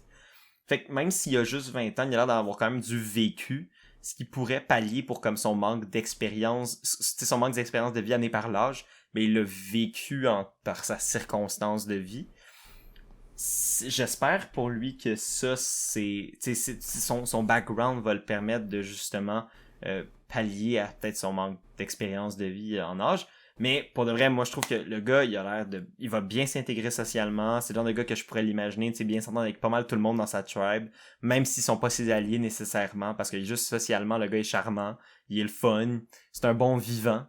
Puis ça, c'est généralement le genre de monde qui s'entend bien avec pratiquement tout le monde. Honnêtement, j'espère qu'il va se rendre loin parce que c'est le genre de gars que j'aimerais l'imaginer un gagnant Survivor parce que j'adore les super fans qui sont capables de gagner, j'adore les gens qui trippent sur Survivor, qui vivent le rêve de gagner Survivor parce que c'est ce que j'aimerais faire un jour, tu sais, de participer à un show comme Survivor ou Big Brother puis de le gagner, ça va être le rêve de fan ultime. T'as-tu envoyé ton inscription? Non, j'ai toujours pas fait, j'ai été surchargé, shame on me. C'est pas long là. J'attends aussi mon invitation à Big Brother. Appelez-moi! Big Brother, célébrité. Idéalement, s'ils font pas une célébrité, parce que je ne suis clairement pas une célébrité, mais bon. Je suis une célébrité de l'UQAM à l'UDM, mais c'est tout. Peut-être une troisième saison, ça va être ouvert à un plus grand public. Je leur souhaite, parce que ça serait mieux. Nouveau, appelez-moi. Je veux participer. Mais non, pour finir sur JD, personnellement, je sais pas s'il va être capable de se rendre loin puis de gagner ou quoi que ce soit. Mais maudit que je le souhaite. Mais je pense qu'il y a le potentiel, au moins, comme tu dis, de se rendre au merge. Puis après ça dépend. Ouais. Je pense que c'est une bonne manière de décrire son potentiel. Exact. En pre-merge. Exact. Mais je pense qu'il y a l'habilité sociale nécessaire pour justement se bâtir de quoi. Mais j'avoue que je sais pas s'il y a tout pour se rendre à la fin, mais j'espère. Alright, donc la prochaine personne dont on va parler est Liana Wallace, qui est aussi une des plus jeunes candidates avec 20 ans seulement, de Washington DC, qui est encore elle aussi une college student, donc une étudiante au collège. Honnêtement, je sais vraiment pas quoi penser de Liana. J'ai vraiment pas d'opinion. Elle a l'air d'être quand même une fille intelligente, qui sait ce qu'il veut dans la vie, qui a pas peur de s'affirmer, puis de prendre sa place, puis de faire ce qu'il faut faire pour avoir ce qu'elle veut obtenir. Mais d'un point de vue strictement de game, je sais vraiment pas ce qu'elle a à offrir. Toi, Chris, qu'est-ce que t'en as pensé? Moi, c'est une des candidates que je me souviens pas avoir vu dans les entrevues, malheureusement. Fait que déjà là, ça part un peu mal pour mon opinion à moi. Mais j'ai lu qu'un de ses plus grands accomplissements, c'est qu'elle a été invitée pour parler en tant que Congress. Attends. Je me suis mélangé. Elle a fait du spoken word pour un congressman. Ouais, c'est ça. Fait qu'elle a été invitée à un événement où il fallait qu'elle parle bien, qu'elle avait une bonne présence. Fait que ça me semble être bien. C'est capable de faire fitter ça dans sa game. D'avoir une bonne présence, peut-être capable de parler correctement avec les gens, ça peut l'aider niveau social.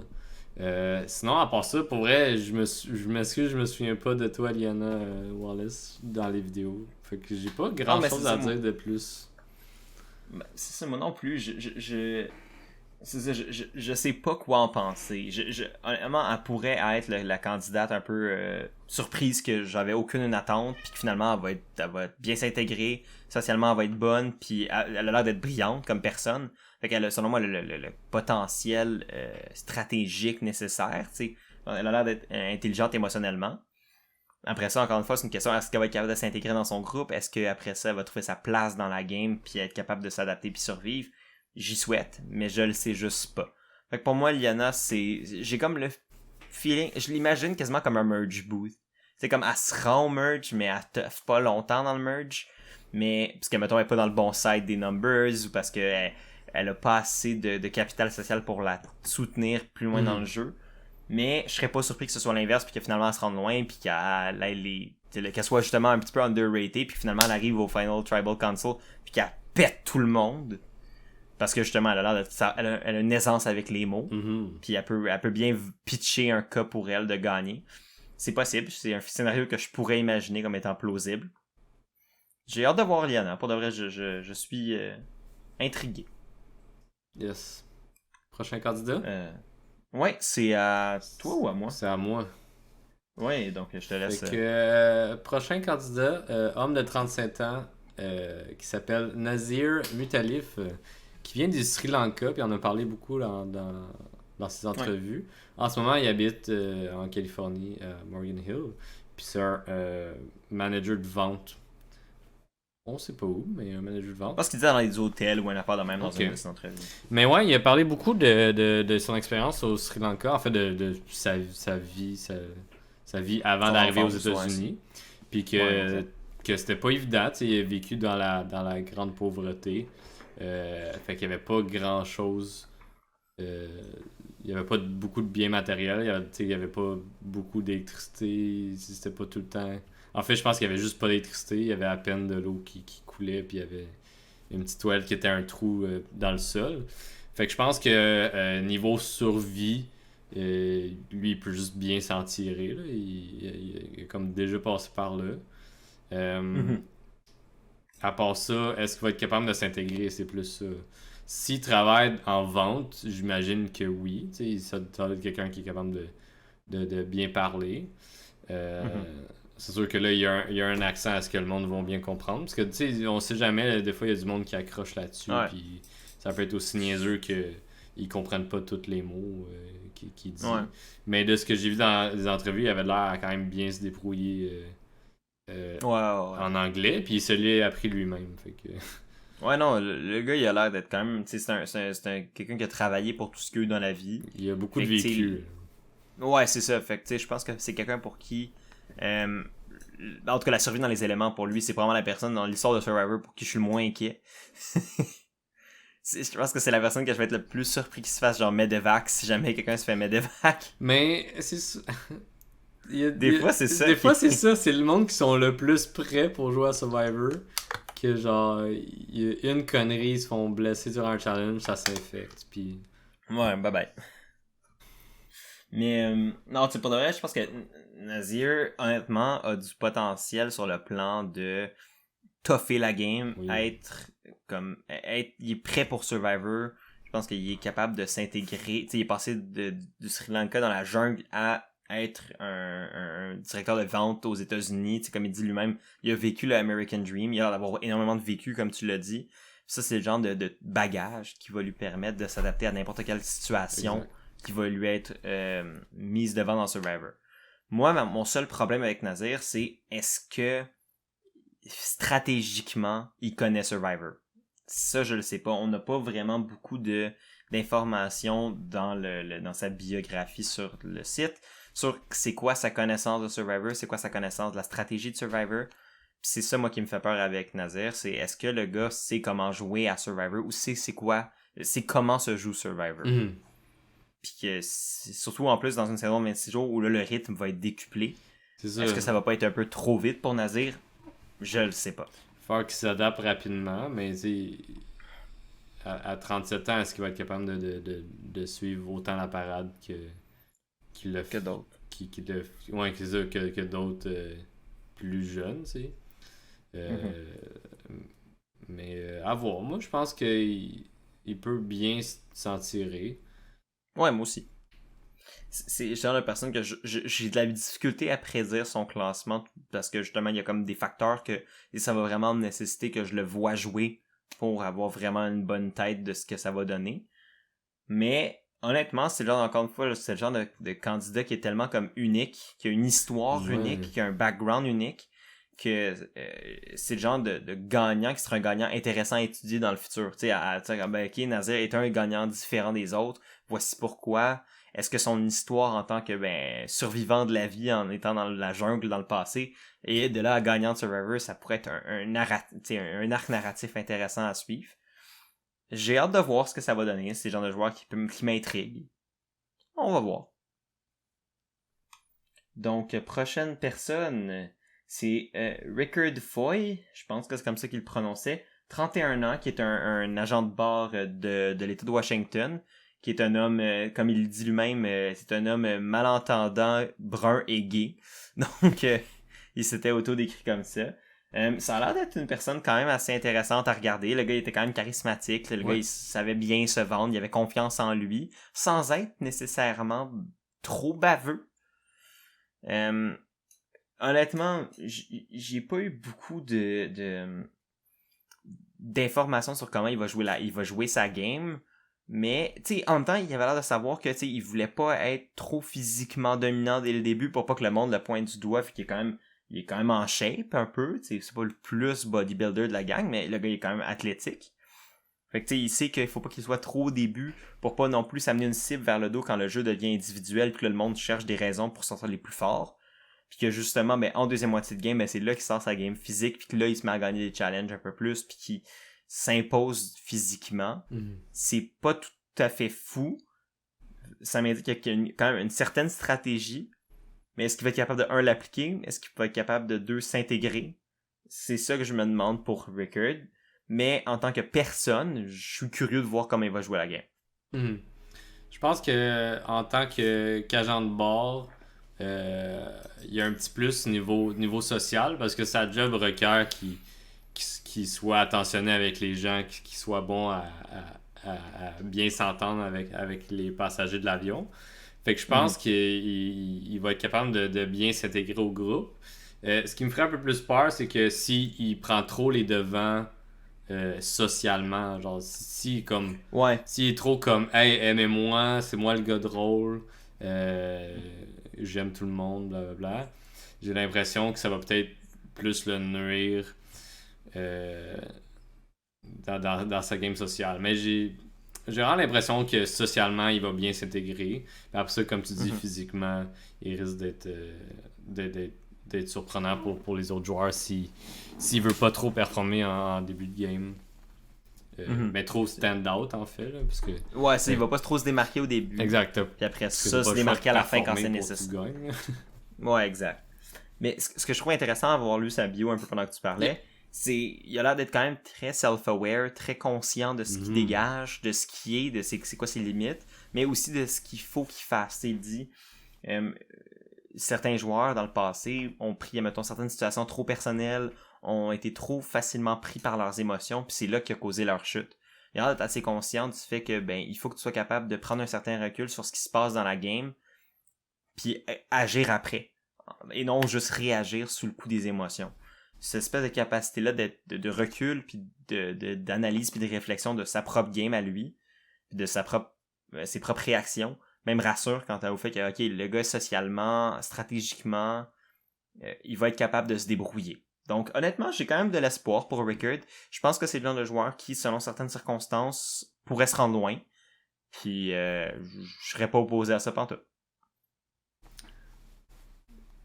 Bien d'accord. Donc, parfait. Donc, on y va pour la prochaine personne. Yes, prochaine candidate, Sarah Wilson, jeune femme de 24 ans du Boston, au Massachusetts. Du Boston. Du Boston. Du beigne crème Boston. À l'érable ou au chocolat? Chocolat. Okay. Du Massachusetts, tabarouette. Il est trop tard pour que je dise ces états-là. Puis c'est une consultante dans le domaine de la santé. Ouais. Moi, j'ai bien aimé Sarah Wilson. Elle rentre un peu dans le classique jeune fille sociale qu'on voit souvent à Survivor. Qui vont un peu partout dans la game. Fait que c'est pour ça que j'ai un peu de la misère à la situer. Où est-ce qu'elle va se rendre, comment qu'elle va être dans la game. En début de jeu ou plus tard. Fait que ça va être vraiment de voir comme avec qui qu'elle s'allie, puis comment qu'elle gère les situations, puis comment qu'elle performe en challenge je sais pas si tu comprends ce que je veux dire, là, ce Ouais, genre ouais. ce genre de candidate-là, comme il y en a souvent, puis Ouais. ils vont un peu partout. Tu sais, il y en a qui ont suivi des grands joueurs comme Buster Rob jusqu'à la fin, et puis ils ont été bons en challenge, ils ont des challenges qui ont performé plus que d'autres, puis d'autres fois, ces personnes-là ont fini par être des personnes super stratégiques, fait ils ont resté un peu dans l'ombre une bonne partie de la game, ils ont fait un gros move, puis après ça, ils ont contrôlé une partie de la game, fait que Ouais. je suis bien intéressé à voir Sarah Wilson va faire quoi dans la saison. Mais en entrée de jeu, c'est un autre point d'interrogation pour ma part. Pour moi, pour moi personnellement, Sarah, c'est ma candidate, probablement, ben, la candidate candidat dans la saison que je suis le plus, mais j'ai pas d'opinion vraiment sur Sarah. J'ai pas ressenti grand chose de ses entrevues, de sa bio. Mais je serais pas surpris que ce soit la candidate que moi j'ai comme pas ressenti au départ. Mais je serais pas surpris qu'elle se rende loin. C'est le genre de joueurs, comme quand tu as fait la comparaison avec une joueuse qui va s'attacher mettons, à des grands joueurs, exemple avec Boston Europe qui va te faire loin, mais moi ce qui me faisait rire c'est que la première comparaison qui m'est venue en tête en voyant son profil c'était Nathalie Tenerelli de Redemption Island, Ouais. qui avait suivi Boston Rob jusqu'au Final 3 mais qui s'était fait ramasser à la fin parce que justement elle a juste suivi Boston Rob tout le long. J'ai eu un peu un vibe comme ça de genre jeune femme qui est intelligente, qui a des compétences en elle-même, mais qui va se rattacher à un groupe et va suivre ce groupe-là jusqu'à la fin. Ce qui va être une bonne chose pour se rendre loin dans la game, mais qui va pas assez la démarquer individuellement pour avoir un cas devant le jury pour gagner. Mais elle a pas l'air, elle a l'air d'avoir quand même les caractéristiques nécessaires pour avoir une bonne game de Survivor. Ouais. Sociable, elle a l'air intéressée et intéressante. Donc, puis elle a l'air d'être quand même assez stratégique. La comparaison avec Kim Spradlin me fait un peu peur, dans le sens que Kim, qui est une des joueuses les plus dominantes de l'histoire de Survivor, me semble que c'est un peu much. Mais peut-être, honnêtement, je sais vraiment pas quoi ressentir de Sarah. Je serais pas surpris qu'elle se rende loin, mais je le sais vraiment pas. Je suis d'accord. Puis tu sais, pour revenir sur sa comparaison à Kim Spradlin, c'est sûr qu'en tant que fan de Survivor, Kim c'est une bonne représentation de femme forte qui a performé à Survivor. Fait que c'est sûr qu'en tant que jeune femme, elle va regarder peut-être plus le parcours des femmes avant Survivor que les hommes. Là. Fait que, définitivement. Fait que je pense que c'était plus dans cette vision-là de comme elle aimerait ça jouer comme Kim puis dominer autant. Il reste juste à voir si elle est capable de le faire. Ben écoute, j'y souhaite, puis honnêtement, c'est le genre de personne que j'ai juste hâte de voir jouer pour avoir comme une idée, parce que présentement, j'en ai pas vraiment. Exact. Alright, donc on va passer à la prochaine personne, qui est notre deuxième et dernière Canadienne, Chantal Smith, qui est originaire de Toronto et qui maintenant réside à Washington, D.C., 34 ans et qui est pasteur. Donc c'est quand même un métier qu'on voit moins souvent maintenant à Survivor que des fois... Je suis pas d'accord. En fait, c'est un... il y a quand même beaucoup, tu sais, comme... Ouais, il y a eu Sunday dans Millennial vs. Gen X. Je suis conscient qu'aux États-Unis, les gens semblent plus proches de la religion chrétienne que nous ici au Québec, en tout cas. Mais il y a beaucoup de gens à des moments dans des saisons qui ont comme un certain lien de foi. Là, fait que, oui, c'est vrai. Je suis pas tant étonné. Tu sais, c'est sûr que quand on pense à une femme de 34 ans, on dit pas que sa job c'est une pasteur, mais ça l'est.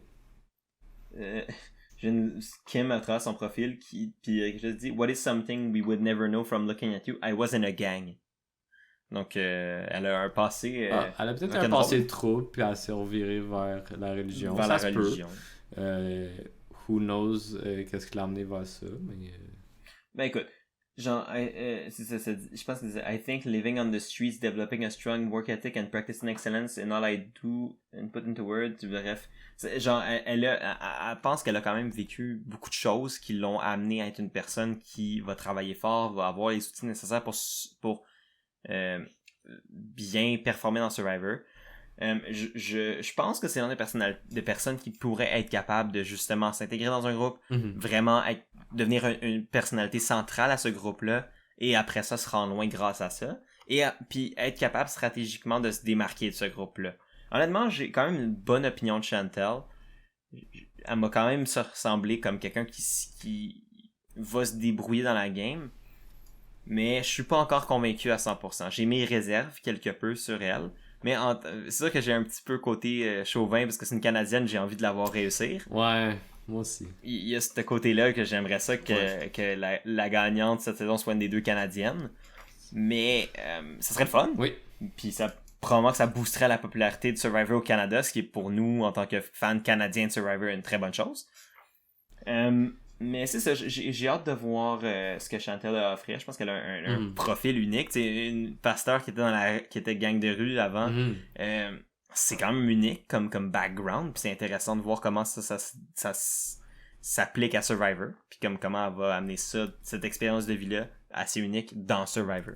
Puis c'est une fille qui aime aussi le théâtre, le jeu théâtral, l'improvisation. Fait que je suis comme, nice. Fait que tu sais, comme, je pense qu'elle peut aller loin. Non, mais je pense que tu l'inviteras à l'exil. Yes, elle viendra jouer à l'exil. On peut faire une saison en anglais juste pour elle. Non, mais fait que tu sais, je pense qu'elle a ce qu'il faut en tant que personne qui me semble extravertie pour bien fitter avec les gens. La seule affaire que j'ai sentie peut-être dans ses vidéos, dans ses entrevues, c'est qu'elle semblait être une tête forte. Oui. Puis j'ai peur pour elle que il y a un moment que ça la déplaît puis que ça dépasse ses limites là. Puis qu'elle éclate. On a vu ça souvent à Survivor. Surtout quand les conditions rendent ça plus difficile d'être patient, exact. Comme tu deviens irritable plus rapidement. Fait que c'est ma seule crainte que j'ai pu sentir pour Chantel dans ses vidéos. Mais j'ai hâte de la voir jouer. J'ai hâte de voir comment les Canadiennes de la saison vont se débrouiller. Mais c'est ça. Je pense qu'elle a un bagage intéressant. Il va savoir si elle va être capable de l'appliquer. Yes. Donc, prochaine personne. Prochaine candidate, c'est Sydney Segal, jeune femme de 26 ans, étudiante en droit, qui vient de l'État de New York. Yes. Ouais. Sydney, j'ai l'impression que tout ce que j'ai vu dans ses vidéos, c'était comme... Je pense qu'elle va être le contraire de ce qu'elle dit. Et comme elle parlait beaucoup de stratégie et tout, je sais pas, j'ai comme pas un super bon feeling pour elle niveau stratégique. Je pense pas que ça va être la joueuse stratégique à suivre durant la saison. Puis de loin. Malgré qu'elle est quand même une étudiante en droit, là, c'est pas un domaine super évident. Fait qu'elle peut me surprendre à ce niveau-là. Mais super confiante en elle. Ouais. Mais pourtant, je sais pas, j'avais de la misère à connecter avec elle au travers de ses vidéos. Je sais pas, j'avais comme pas tant d'intérêt à écouter ce qu'elle disait plus. C'est quand même drôle parce que mon opinion, j'arrive pas à me faire une opinion définitive de Sydney. Dans le sens que ses vidéos me gossaient. Genre, je la trouvais comme trop imbue d'elle-même, je la trouvais comme trop baveuse. On dirait que c'est des textes. Elle disait qu'elle avait un ego surdimensionné. Ouais, c'est ça. On dirait que c'était des textes qu'elle s'était comme préécrits en tête, puis que comme elle fait juste comme réciter. Fait que j'étais comme. J'ai l'impression que c'est pas super authentique ce qu'elle disait, là. Ouais. Mais pourtant, comme quand je lis sa bio, je suis comme. Elle a de quoi qui me donne un bon vibe. Tu sais, comme juste exemple. Elle dit, quand elle compare avec quelle joueuse elle se compare, elle dit Natalie White, qui est une des joueuses qui a quand même joué une game très underrated socialement. Fait que si Sydney est capable de diminuer son niveau de danger, son niveau social, son niveau, son ego, les caractéristiques qui pourraient la faire démarquer négativement, mais si elle est capable de diminuer ça, mais d'être quand même une joueuse qui va créer des liens avec tout le monde, ben ça pourrait jouer à son avantage. Puis je pense qu'elle a quand même l'air athlétique, elle a quand même l'air d'être sportive. Je pense qu'elle disait qu'elle faisait du cross-country puis du soccer puis tout ça. Fait que elle a pas l'air d'être non plus complètement inepte physiquement. Mhm. Puis elle a l'air d'avoir quand même écouté un peu de Survivor avant, donc c'est pas non plus une inconnue à la game. Tous ces éléments-là dans sa bio, je suis comme, you know what? Elle commence à me convaincre. Mais sa personnalité dans les entrevues, j'ai vraiment pas trippé. Ouais, fait que je suis comme... je suis d'accord Je là-dessus. veux l'aimer, mais je veux pas l'aimer non plus. C'est un peu ce que j'essayais de dire, c'est que, je sais pas, ces vidéos, il y a de quoi de weird quand elle parlait. Oui, je sais, moi, j'ai ressenti ça aussi. Mais pourtant, comme ça... Ouais, il y a de quoi d'étrange, mais pourtant sa bio me rassure. Fait que je suis comme... Ah, je sais pas quoi penser de Disney, mais... Ça va vraiment dépendre, selon moi, de comment elle va fitter avec sa tribe au début. Si elle fit avec sa tribe au début, je la vois se rendre loin. Si elle clash, puis qu'elle se pogne, puis que là, il y a des blocages, ben, je pense pas qu'elle va se rendre loin. On verra. Yep. Prochaine personne, et l'avant-dernière personne Oui. dans le cast, c'est Tiffany Seeley, une dame de 47 ans de Plainview, dans l'État de New York, et qui est professeure. Honnêtement, j'ai apprécié Tiffany, j'aime son profil de joueuse en termes de... C'est une dame plus âgée, c'est un archétype qui a quand même semble avoir quand même beaucoup cette saison des femmes plus âgées. Fait que le fait qu'elle soit pas la seule va peut-être l'aider à justement comme moins être comme la seule dame âgée de la saison. Yep. Donc ça va peut-être y enlever une certaine cible que souvent les dames âgées ont par défaut, juste par les stéréotypes qu'on associe aux femmes plus âgées. Je sais pas, honnêtement, tu sais, je me dis, elle est professeure, elle a le sort d'avoir un côté quand même assez maternel sans être non plus trop présent. Ce qui va peut-être faire en sorte qu'elle va être capable de justement s'intégrer avec les plus jeunes sans nécessairement jouer le rôle de la mère fatigante qu'ils n'ont pas envie d'avoir après leur dos. Mais je sais vraiment pas si je vois un potentiel de gagnante en Tiffany. Toi? Moi, c'est encore une fois une des candidates qui n'a pas tant ressorti pour ma part dans les vidéos. Je me souviens pas énormément d'elle lors des entrevues. Mais de ce que tu me dis puis de ce que j'ai lu, c'est ça. Tant mieux pour elle s'il y a d'autres femmes plus de son âge. Parce que je pense qu'elle va être capable de se débrouiller malgré tout les préjugés qui peuvent tourner autour de ce genre de candidate-là qu'on a à Survivor. Petite chose qui m'inquiète un peu, dans les 3 mots qu'il a décrits, elle a dit loud en caps lock. Puis ça dérange souvent les gens en entrée de jeu surtout. Là. C'est vrai. La personne qui parle plus fort puis qui est too much. Ouais, qui est too much. T'sais, si elle parle fort pour aider à diriger, pour faire l'abri, peut-être ça va passer. Si elle parle fort puis qu'elle aide pas tant, là, ça peut peut-être ignorer. Fait que, ouais. Sinon, je sais pas trop quoi rajouter sur Tiffany, malheureusement. J'aimerais l'imaginer un type de genre... c'était quoi son nom? Dans Island of the Idols... La dame plus âgée qui était sauveteur, j'ai un gros blanc sur son nom, ça me tape ses nerfs, mais qui était super sympathique, que tout le monde était comme, c'est une des préférées des fans, puis que c'était sûr que si elle se rendait à la fin, elle gagnait, mais la question c'est comment elle se rendait à la fin. Pour moi, Tiffany semble avoir le potentiel de se rendre loin, mais après ça, c'est est-ce qu'elle est capable de se rendre jusqu'au bout? Après ça, est-ce qu'elle est capable d'avoir assez de respect pour gagner? Puis ça, c'est est-ce qu'elle tape pas sur les nerfs des gens dès le début? Je comprends ce que tu veux dire. Je pourrais l'imaginer dans les premières bouts de la saison. Comme je pourrais elle aussi l'imaginer de se rendre au merge, puis après ça, de dépendre de son positionnement au merge pour toffer assez loin. Ou sinon d'être assez tôt au merge éliminé. Et donc, on est prêt à passer au dernier candidat. Donc, je te laisse y aller. Notre dernier candidat, Xander Hastings, jeune homme de 21 ans, qui est développeur d'applications, mobiles, j'imagine. Ça peut être aussi web, là, mais bon. Je pense que c'est mobile. Qui vient de l'État d'Illinois. Xander, je l'ai trouvé quand même comique à première vue, puis il en a parlé aussi dans ses entrevues. À première vue, il a de l'air pas du gars le plus brillant, pas le crayon le plus aiguisé de la boîte. Mais après Mais ça, pourtant, Hein? mais pourtant, c'est ça Mais l'affaire. pourtant, c'est ça, tu sais, comme il a parti sa propre compagnie, il est développeur, puis tu sais, il parlait beaucoup de stratégie également lorsqu'il faisait référence à Survivor.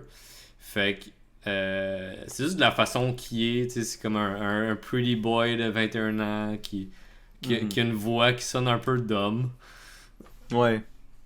Fait que ça peut jouer à son avantage s'il joue bien ses cartes.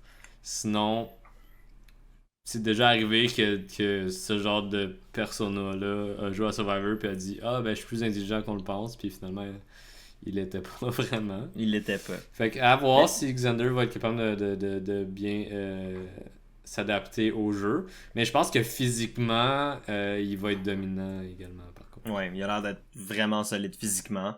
Je suis un peu comme de ton avis, dans le sens que c'est le genre de personnalité qui peut soit vraiment crasher ou vraiment, c'est comme camoufler. Si, c'est que je pense qu'il est très intelligent, puis il est beaucoup plus que son apparence, puis sa manière d'être laisse paraître. Mais ça peut être justement sa meilleure arme. Utiliser le fait qu'il a l'air d'un goofball, il a l'air un peu niaiseux, pour se protéger, pour te donner une façade de... Ok, il est nono, mais il est inoffensif, mais il est bon dans les challenges, fait qu'il peut nous aider, mais il est pas assez comme réfléchi ou calculé pour nous trahir par après, ce qui pourrait le bénéficier au final. Mais ça, c'est juste une extrapolation de ce que j'imagine à sa game. Xander, pour moi, est un joueur intéressant, un joueur quand même fascinant à étudier puis à regarder jouer. Mais j'ai pas encore toute ma confiance en Xander. Exact. Je pense qu'on va être diverti par Xander. Reste à voir s'il va amener à la table ce qu'il est capable de faire. Parce que, tu sais, dans sa bio, il parle de plein d'affaires que je connais pas. Là. Comme il est vraiment intelligent. Là. Le gars il est pas con. Là, mais... Il connaît plein d'affaires puis il est vraiment passionné de la connaissance de plusieurs domaines. Là. Fait comme... Ouais. Je pense qu'il est vraiment pas dupe. Là. Non, il est pas dupe, mais ça pourrait être dans son intérêt de jouer le gars dupe. Ouais. Puis ça pourrait être son arme, comme je te dis, Mais son arme jusqu'à de quel précieuse, puis point? son manière de... Mais c'est ça, je pense qu'il pourrait le jouer pendant les débuts pour comme s'en sauver, pour sauver d'être une cible facile vu que le gars est tellement brillant ou whatever. Mais après ça, une fois que le merge commence, là, de révéler tranquillement pas vite ses cartes pour montrer à quel point il a pensé à ce qu'il fait, ça pourrait être pas fou. Yeah. Alright, donc ça fait le tour de du nos cast. candidats. On a survécu. Yes. Vous avez survécu. Si vous êtes encore là, merci d'avoir écouté toute notre cast, nos opinions sur tous les membres du casting. Oui. Avant de conclure, est-ce que c'est l'heure de notre prédiction officielle d'un gagnant? Je pense qu'il y a plusieurs prédictions qu'on peut faire. Ok, sure. On pourrait faire le gagnant, on pourrait faire la première personne sortie, puis peut-être juste comme un coup de cœur autre. Parfait. J'irai avec ça. Ok, sure. On l'a un peu dit déjà, là. On a déjà comme à part indiqué, le gagnant, je pense qu'on a comme un peu indiqué nos coups de cœur et qui sortira en premier, mais go. Ok, donc écoute, je peux y aller avec... je vais garder mon gagnant pour la fin. Okay. Fait que je vais y aller avec mon premier boot. Pour moi, le premier boot, ça va être David Voce. J'ai vraiment pas confiance en David. Je l'avais dit tantôt, son côté cocky, un petit peu agressif, j'ai peur qu'il joue trop vite, trop rapidement, tu sais, comme trop fort, trop rapidement, qu'il implose, que sa game implose. Puis j'ai comme le feeling que si sa tribu perd le premier défi, c'est lui qui va être la première visite. Ouais. J'hésitais un peu pour lui, mais je vais y aller avec Heather Aldred. Je suis désolé, je la feel vraiment pas. Je pense qu'elle aime plus l'émission qu'elle va aimer y jouer. C'est un point qui se vaut. Ok, donc ton coup de cœur, sans être ton gagnant, mais ton coup de cœur. Mon coup de cœur, je pense que je vais y aller avec Deshaun. Deshaun, je l'ai trouvé juste trop nice à écouter parler, puis il a de l'air super charismatique. Puis j'en reviens pas encore qu'il a juste 26 ans. Incroyable. Incroyable cet homme. Moi, mon coup de cœur, je pense que c'est pas surprenant, c'est JD, Jairus Robinson. J'ai vraiment cliqué avec ce gars-là. J'espère Vraiment qu'il va être là pour une couple de semaines au minimum, le temps qu'on apprenne à le connaître puis qu'on voit comment il va être sur l'île. Mais tu vois que le gars il tripe Survivor, il a vraiment envie d'être là, il a envie de faire du maximum de son expérience à Survivor. Oui. Puis ça donne tout le temps des joueurs au minimum divertissants. Ouais, 100%. Est-ce que c'est pour ça que je dis que c'est mon coup de cœur, parce que une partie de moi qui voudrait qu'il soit mon winner pick, mais je suis pas assez confiant qu'il le soit, mais je suis assez confiant qu'il va être divertissant. On va se rappeler JD à la fin de la saison, puis au final dans un coup de cœur, c'est ça que tu veux. J'ai l'impression que il peut tomber dans la liste de gens qui vont faire le pire move de la saison. J'ose espérer Comme, que non, mais ton avis un peu, là, je l'ai bien aimé en vidéo, mais j'ai l'impression qu'il peut comme être juste comme trop énervé par la game puis faire comme un move pis c'est comme ah non, qu'est-ce que tu fais mon gars? ouais, il a foiré solide parce qu'il était trop dedans puis ouais. Mais ça c'est divertissant à 100%. Là. Ouais, mais c'est ça. Je me dis au moins j'ai le feeling que peu importe ce qui va se passer avec Jairus, je vais être diverti. Puis au final, s'il me divertit, ben je vais être content. Yes. Et là, le moment de vérité, notre winner pick. Oui. Donc, ça va être intéressant de voir ça dans 13-14 semaines, voir si on avait vraiment raison, vraiment tort, où on se situe. Veux-tu que je commence? Tu peux y aller, vas-y. Je suis comme ton invité pour la saison. Donc, Kind of.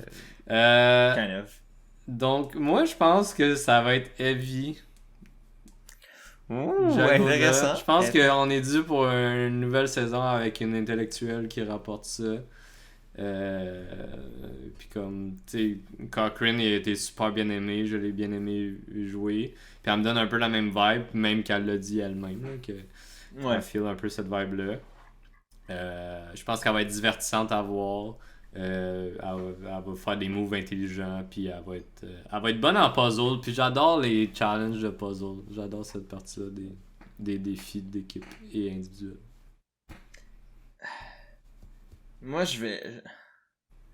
je sais vraiment pas. Je suis déchiré entre un couple de personnes.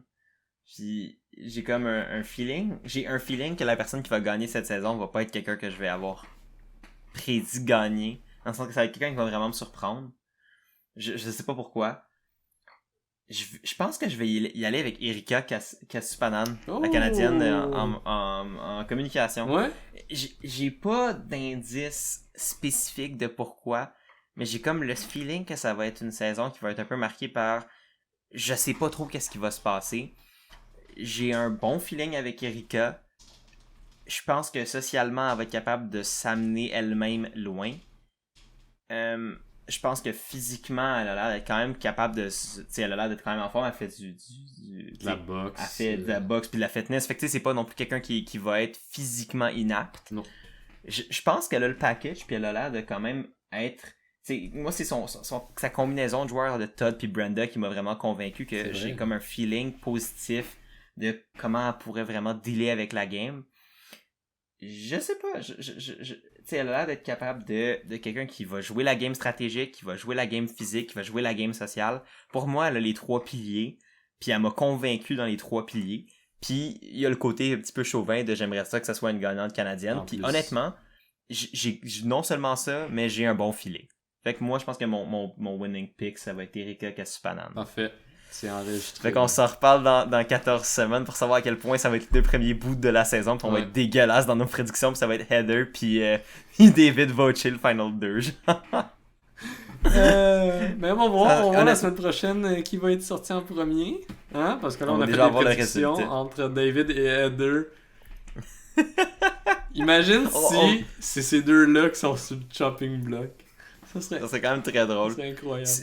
Si Heather se fait sortir en premier, je te paye une bière. Ok, la même chose. Si David se sort en premier, parfait. Je te paye une bière. Si les deux ont de tort, ben... personne se paye de bière. On paye la bière à tous les viewers. Oh non, j'ai pas dit ça. J'ai pas dit ça. On est des étudiants. Non, c'est ça, on est encore pauvres. Laissez-nous une chance. Donc, ben, je pense que c'est ce qui va conclure ce premier épisode de notre couverture de Survivor 41. J'ai vraiment trippé, c'était bien le fun. Oui. Donc, encore une fois, merci d'avoir écouté la vidéo, merci d'avoir de soutenir ça. Désolé de mon absence un peu pendant l'été, j'étais bien occupé, mais là, je reviens en force avec du contenu sur Survivor, un peu de Big Brother, puis Big Brother célébrité quand ça va recommencer à l'hiver. Donc, il va y avoir un peu plus de vie sur la chaîne. On a encore le podcast Les Manettes Cassées qui parle de jeux vidéo où Christian a fait une apparition la semaine dernière au dernier épisode et peut-être dans des futurs épisodes, qui sait. Épisode 5. Yes! Je te laisse, Christian, juste si tu veux plugger tes liens, si tu as envie de te pimper un peu. Vous pouvez me suivre sur Twitch. Je stream à des jeux vidéo. C'est ça que je fais dans la vie, entre autres. Fait que sur twitch.tv @ChristSofty. Fait que bien important de mettre le T à Christ. Voilà, je stream principalement les vendredis soirs et dimanche matin, mais là je suis un étudiant, fait que mon horaire va peut-être être un peu plus wild selon les travaux. Sinon, il y a une chaîne YouTube associée à ça. Vous pouvez aussi me suivre sur Instagram, je suis drôle des fois. Il est drôle quand même souvent, je vais lui donner le crédit qu'il sous le nom de Chris Softy aussi, si je me trompe pas. Je me souviens même pas. Tout va être dans la description, oui. Fait que si vous voulez aller voir, aller soutenir Christian, ça va être super apprécié. C'est un bon Jack. Puis anyway, vous allez le voir en masse sur ma chaîne cet automne, ce qui va être avec moi pour justement discuter de Survivor tout au long de la saison. Fait qu'on a bien hâte de faire ça. Donc je pense que c'est ce qui va mettre fin à la vidéo d'aujourd'hui. J'espère que vous l'avez aimé. Si vous l'avez aimé, n'hésitez pas à aimer, partager, commenter, toutes ces bonnes choses-là. C'est le tralala habituel, mais c'est toujours vraiment apprécié. Puis ça aide à faire connaître un peu ma chaîne puis ce qu'on fait, puis c'est toujours le fun de parler de Survivor au Québec. Et bonjour, vous pouvez dire bonjour à Léo le chat. C'est notre nouvelle mascotte non officielle. Non, il a juste miaulé, fait que je savais pas s'il avait scrappé ta fin. Non, il a pas scrappé ma fin, c'est correct. Donc, sinon, passez une très belle soirée. On se voit la semaine prochaine ou dans très peu de temps pour le prochain épisode. Passez une belle soirée, puis à la prochaine. Ciao.